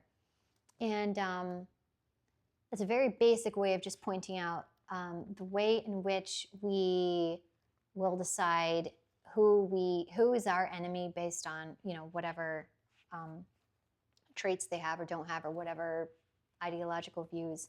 And again, who's the greatest antagonizer telling us that it has to be like this is companies, social media, people who are profiting off of it.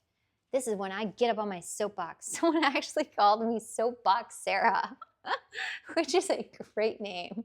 I don't mind that name because I will stand on my soapbox and I will talk. I will hold this assembly hostage until we make a decision. But yeah, I really think this whole tribalism thing has to stop. It's just not good for anybody. And so living in harmony has to be something that we learn how to do. And if it makes you uncomfortable, you have to become acclimatized to it, okay? That is just how life is, as my eye is twitching. More complex manual labor is probably the safest from being taken over from AI, such as electrician, plumber, carpenter. You know what? I thought the same thing. I was like, those jobs are only at risk for housewives with a lot of time on their hands. But they'll be safe from AI because you can't have AI come in your house and hang up, you can't have them hang up a lamp on a 20-foot ceiling. It's just not feasible, right? So yeah, if you guys are looking for a new line of work like electrician, mechanic is another one. A window glazer or a handyman, those manual labor jobs would be 12 Angry Sarahs. I want to watch 12 Angry Men. That's on our movie list for our movie club. Hi, Big Dad. Welcome. Look at that cute little puppy face you put in the chat. Ask about the movie club Discord if you're interested in cinematic adventures. Thank you, Block Rocker. That is unpaid for advertising that you're doing for me. Here's my $5. So I want to talk about, until those Boston Dynamics robot take those jobs too. I used to be enamored with Boston Dynamics, the robotics company, because I thought their robots were so cool. And I just thought those videos were so funny. Who did they get? I think they got acquired by Google though, some years ago. When you're like, why does Google need a robotics company? Why does Google need a robotics company focusing on humanoid droids? I don't know. I feel like we're heading for a Black Mirror situation. But on the subject of living in harmony, I really want to quickly show you this little wasp nest. Can you see? It's empty, obviously. It's been vacated. But I want to tell you this story about living in harmony by using this wasp nest as an example. Can you tell I like show and tell? I've recently thought, I told Flex, I was like, I think I should just be a teacher because I like talking, I like guidance, and I like show and tell. I feel like I'd be a great elementary school teacher, and I adore kids. I love kids. So yeah, this wasp nest. The story of this is that this summer, a few months ago, I saw 2 wasps' nests. This is one of them on the eaves of my garage on each corner. And historically, when I've seen a wasp nest in the vicinity of my front door area, I've sprayed it with poison and killed all the wasps. And this year, I saw this wasp nest. I saw the 2 of them. And I thought, you know what? They're far away from my house. They're far away from my front door where I'm just going to leave them. They're not bothering anyone. And I decided not to do anything about it. And over the next few months, I had 4 more wasps' nests appear closer to my front door, actually right over the entryway. High ceilings, but there was 4 new wasps' nests, and one of them was huge. One of them was, I'll cut it down when it's gone, but one of them was about the size of my hand, filled with wasps. And so now I had these 2 isolated wasp nests, but then I also had 4 other wasp nests that were much bigger, and they were right above my front door. And now these, I have to make the distinction. These weren't hornets. These weren't like European killing bees, or there's some really, really aggressive species of wasps and hornets. These were paper wasps, and they are red and black. So there are different species. They're not as aggressive as like European killer bees or whatever. Whatever stung my brother when we went to Austria and he almost died from it. It's not that. So I want to at least say these aren't hornets. These are less aggressive species. So I decided I wasn't going to kill any of these wasps, and then more started moving in, and then I thought, have I made a mistake? Do I need to kill these wasps? And now there's so many of them. If I sprayed one nest, I feel like the other nests will all come out and attack me. And so I kind of regretted my decision. One of them had made a nest on my light, and I left the light on for a couple hours because I was thinking, well, maybe the bright light is going to bother them, but it just annoyed them and they were like buzzing around it and flying around it. And so I turned the light off. I was like, okay, it's just making them upset. I'm gonna go out and I'm gonna get stung because they're gonna get blinded. They're not gonna see who's in front of them. But I had read that wasps recognize your face. And so I started like looking up every single time I went into my house. And I read that on Reddit, by the way, if we're gonna cite sources, but I never followed up that source. So I saw it on Reddit. I don't know if there's any legitimacy to it, but I read that wasps recognize faces. And so I started like taking my glasses off and putting them back on so the wasps would recognize me. And so I know this is a huge segue. I promise it's going somewhere. So wasps will eventually vacate their nest once fall arrives. And then, so we went through this period where we're like, okay, let's leave them alone. And then we regretted leaving them alone because we thought, oh my gosh, we have like 7 nests. They're huge. And now we can't get rid of them because the others will come after us. And then we came to this place where we are now where we're like, they're leaving. This was an empty nest. They completely vacated it. And at the end of summer, when the queen flies away, they'll abandon the nest and they'll eventually just completely vacate. And so I'm planning on cutting all of them down so I have a collection. But I just thought it was such a poignant illustration for, sorry, I'm getting like a little bit teary-eyed because I'm a very, very sensitive person. I'm definitely one of those like bleeding heart types. The stereotype of like, you know, those Care Bear types. Sorry. And this is the downfall to streaming live, is you can't really do anything when you get emotional. But if more people just had this mindset about living next door, living next to something that either scares us, that we really don't understand and we don't agree with, but realizing like they're not hurting us, I feel like society would just be a better place. And so that was my very like long tangential story about just like living in harmony and just kind of realizing like these wasps are not hurting me. They're just here in my garden. They're eating some pests in my lawn and stuff like that. But ultimately, they don't want to bother me. And I never tried to bother them. I never got stung once. One did fly into my house, but I just put a glass over it, shoved a piece of paper, and I put it out. I'm like a Janist.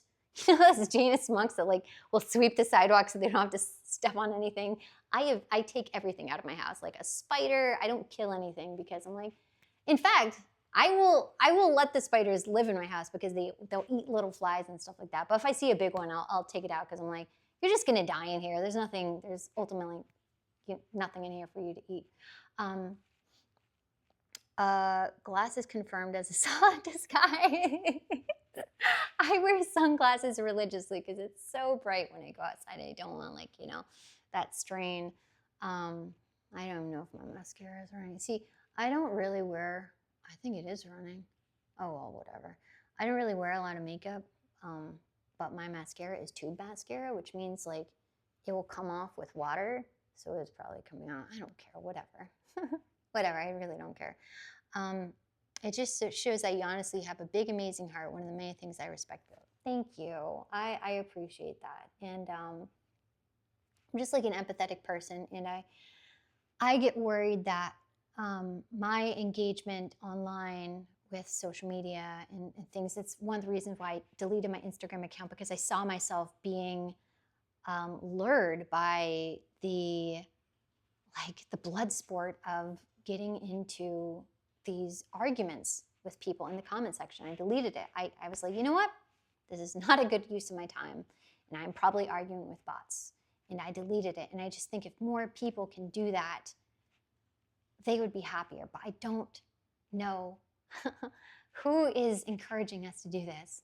We don't have like any figures that are doing it because they're on social media. So they need you to sign up. They need you to follow their account.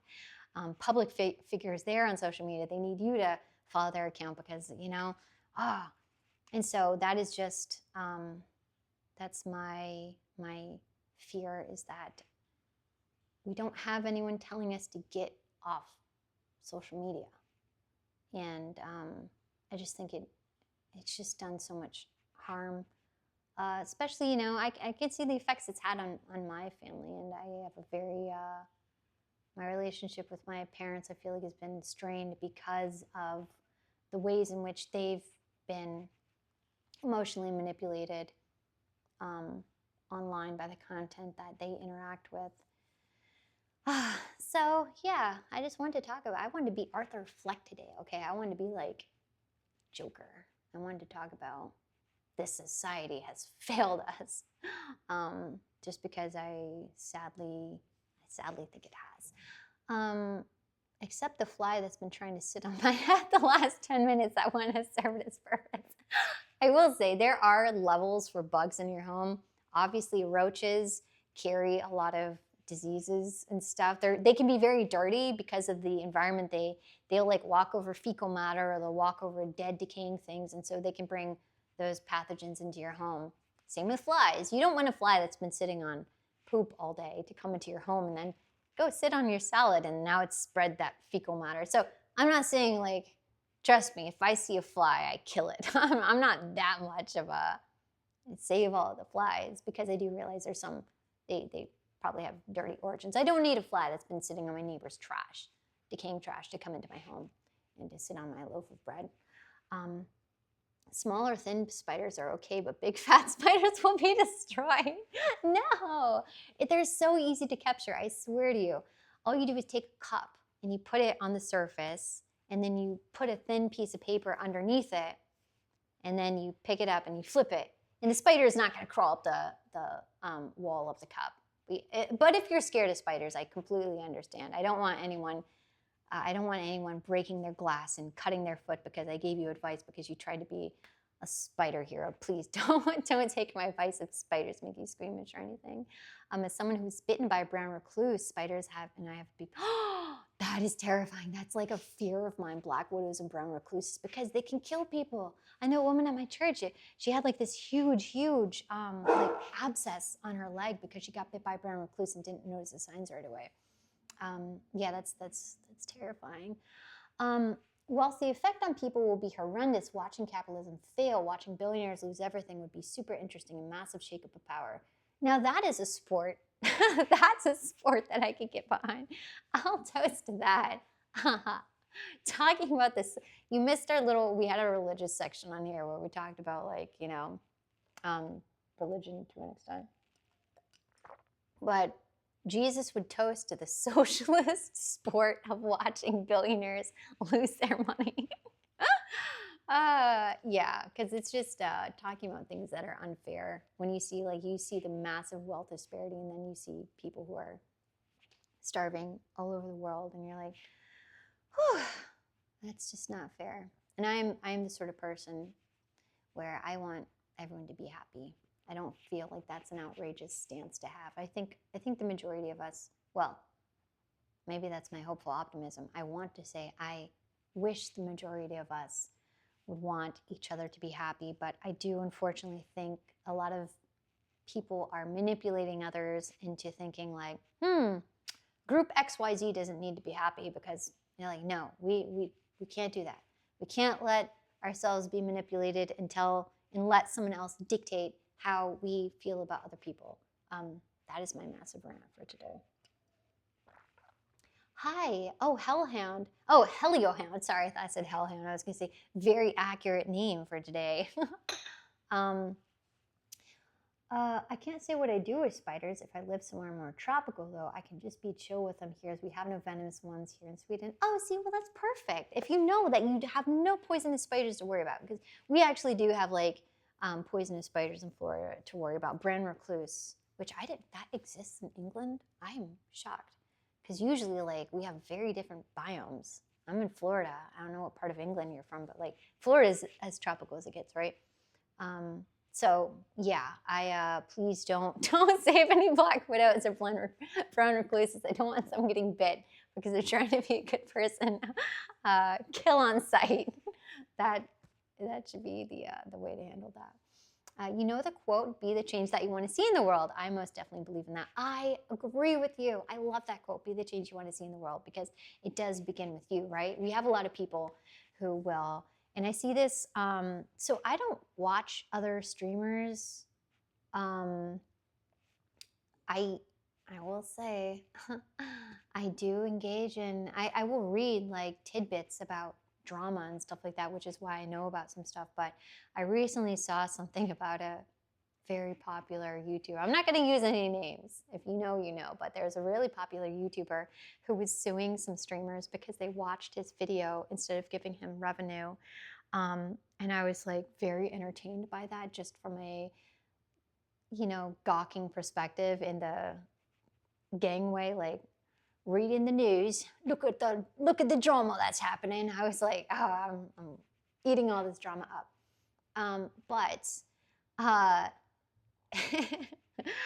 I just thought, I was like, wow, this is so crazy. Like this kind of level of someone's getting like brought to court over something that happened in a stream. I thought, wow, there really is like a very serious side to streaming, isn't there? This is just kind of like the fun side where I do get to be the change that I want to be in the world.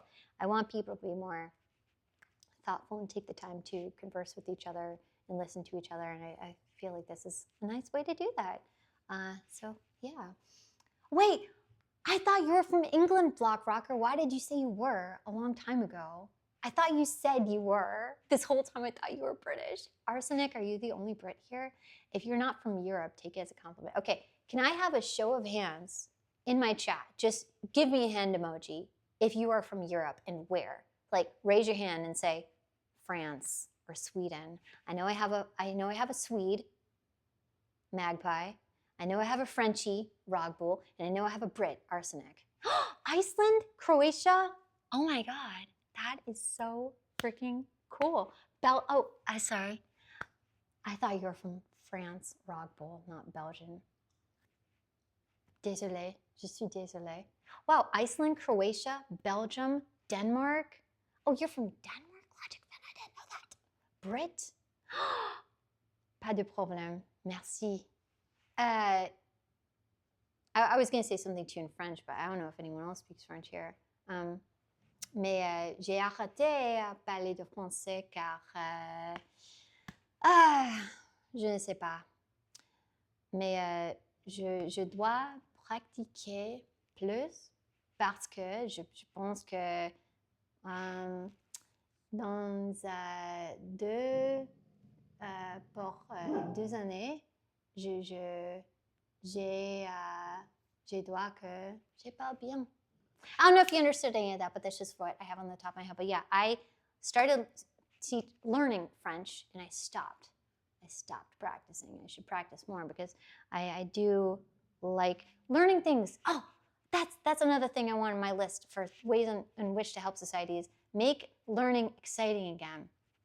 Make learning fun. Make learning new things, because that's how you create new like neural pathways and whatnot, is by learning new things. And learning a new language, that's such a great skill because it's like a practical skill, right? But it's also fun. It's like it gets you to think. It's like a puzzle in your head. All these online personalities who model their brand on edgy content or talk politics are always always walking a tightrope. Makes sense why they'd go to court over people hurting their brand. Yes, that is it though. It is the brand. When you as the person become a brand and you have something that hurts that, it hurts your reputation, but it ultimately hurts what? Your ad revenue, and that's why they go after it, is because you've hurt them. And you know what stinks is like there is this if you want to become monetarily successful online, you do have to brand yourself. That's something that I've in the past thought about doing. Like, well, how can I brand my name? How can I brand my personality? I don't think I have it. I don't have it in me. It's not even that. I do not have that in me because I hate social media, and you have to be on social media in order to become a brand. And you have to engage in the memery aspect of turning yourself into something, an item or an object that's you can be replicated and referenced. I'm like, I just can't. I don't want to. The desire isn't there. So I'm totally good being like an obscure, cult cult following type. Yeah, just keep me. I will be by myself. I can't make a brand of myself. But you're exactly right on the reason why something becomes litigious over a Twitch stream of all things is because it's hurt the brand, it's hurt the ad potential, the money potential, and the brand suffered because of it. It's so crazy. It's like I don't think I've seen a Black Mirror episode for this yet, where like people walk around with you know how cars have the sponsorship label on them, where they'll have like, okay, they have all the sponsors on the jacket of who's sponsoring the car and who's paying for the fight. Like, are we going to have that? Are we going to get to the point where we have our sponsorship labels just on our shirts and stuff so we can see who's funding our lifestyle? That needs to be a Black Mirror episode. I don't think they've done that yet. Languages are very difficult for me, so I don't even try. I learned English mostly through shows or anime. Oh, I would love to be able to learn a language like that. You're very lucky to have been able to learn English. Like, you said that very well. I wouldn't at all think English was your second language from what you typed right there, because that just sounds perfect. So you're really lucky if you're able to learn that much English from watching stuff. I wish I could, listening to French movies and shows, and I've tried, but I more so think it helps me with the accent, but it doesn't really help me learn new vocabulary and sentence and grammatical stuff, unfortunately. I understood your French, by the way. You did it through a trip to France, right? Yes, I did go to France, and I loved it there. I feel like, okay, I'm so honored that I have a lot of Europeans watching, because I feel like I'm a bit of a, I don't know, is there, I know there's like Francophile and Anglophile where you like, sorry, can you guys see my dog Snoot right here? Look at this Snoot. She's hungry. I have to go. I'll be right back. I have to go feed her.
Okay, I'm back.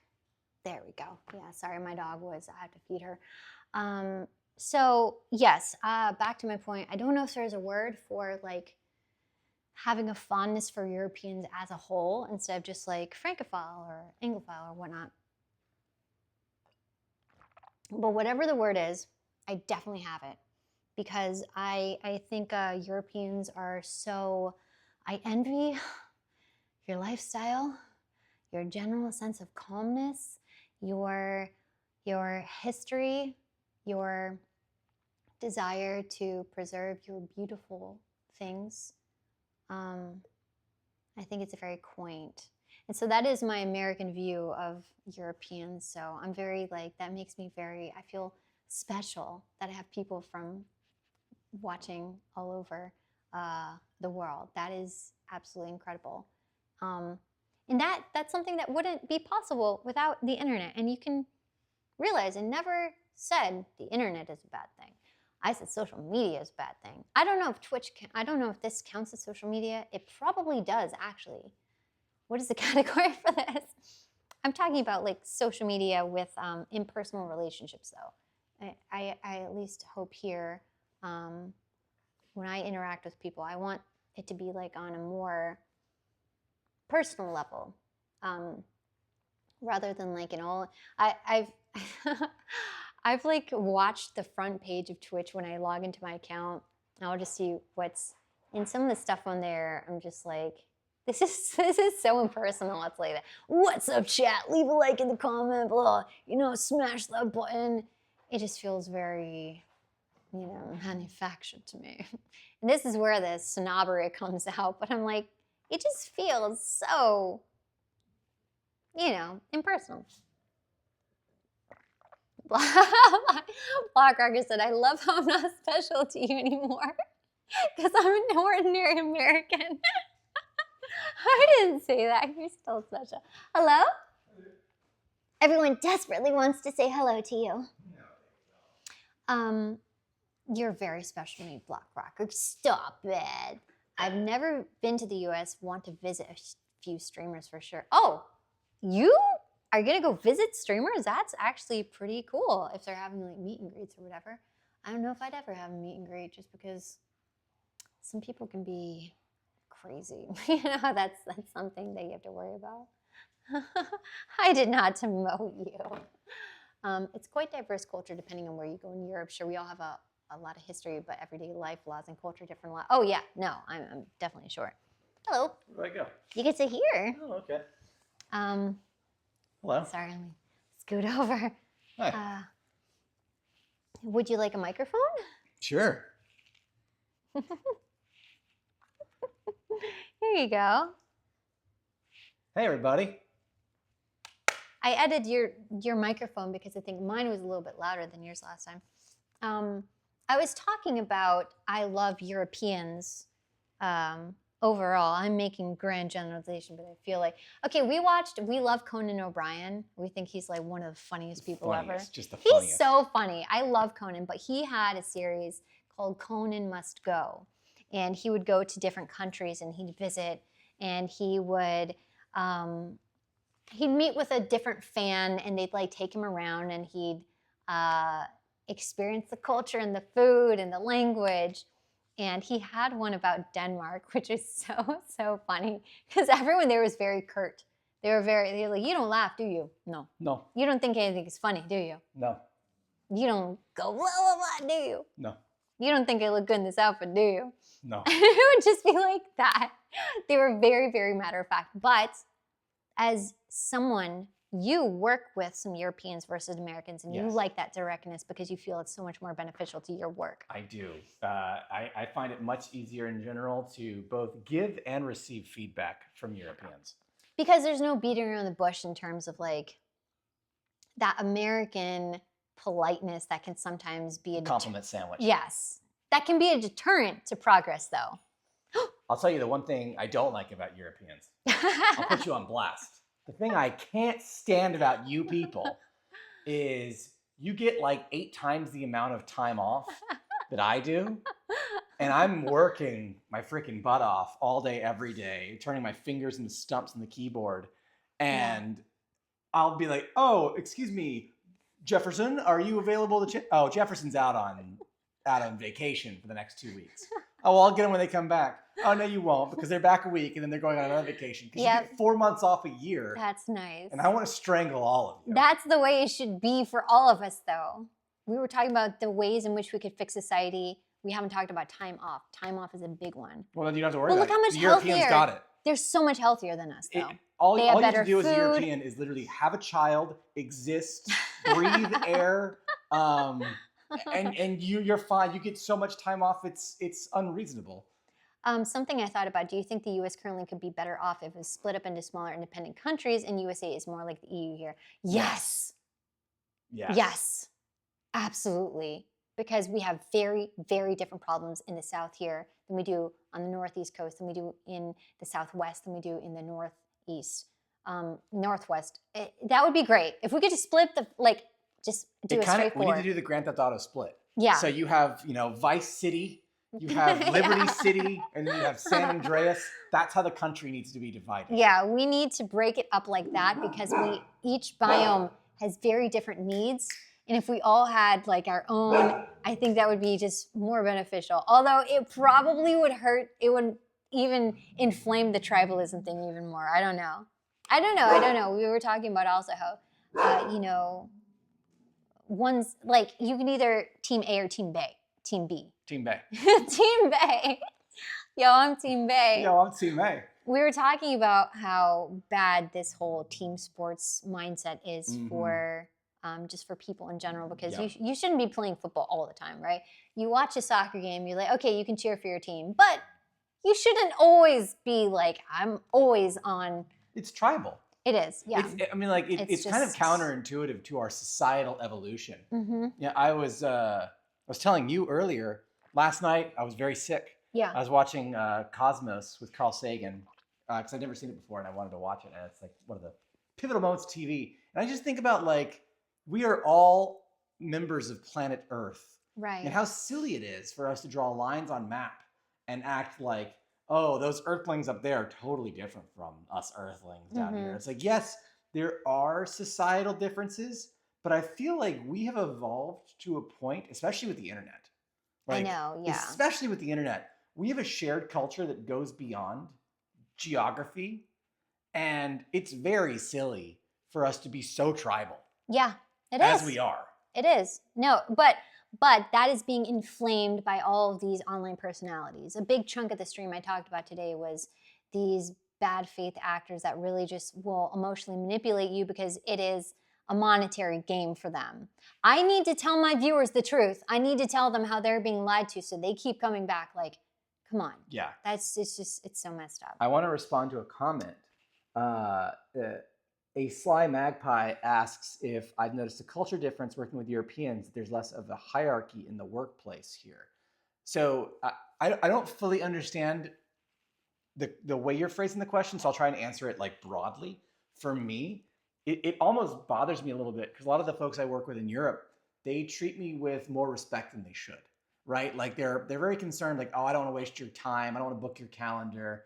I'm sorry to bother you. It's like, no, we all work together here. Yeah. Like, you're not bothering me having to work on things together. Like, and I think they see a hierarchical difference just because of my role versus their role. And like, sure, on paper, I am a higher role than a lot of the Europeans I work with, but I don't believe that one bit. And I try and set that standard with them. It's like, you need me, you get me, you talk to me whenever you want. But they seem much more so than the Americans, far more concerned about title and time than I would ever be concerned about. And maybe that's just my experience in my workplace. Well, you're a good American. I think a lot of Americans are like that LinkedIn bro culture, like, yo, if you're not getting up at 6 a.m. and not kissing your wife goodbye, what are you doing with your life? Here's what I learned. I wish it was get up at 6 a.m. and kiss your wife goodbye. They're like, if you're not up at 6 a.m. and you're not rising and grinding, straight shooting coffee into your veins, if you're not working out, lifting 250 pounds in the deadlift, and you weren't born into a wealthy family, what are you doing with your life? Here's what I learned where about is the wife in any of that? MTM sales, man, by chopping off my arm. B2B sales is the, here's what I learned about That's B2B sales. B2B sales. By selling crack on the street for 2 weeks. Speaking of good and bad things, good thing for me, what Europe doesn't have are very big parks, trails, and nature. Bad thing for US people when especially come to visit Balkan states. I'm sorry, but you can't hold your liquor when we start drinking it.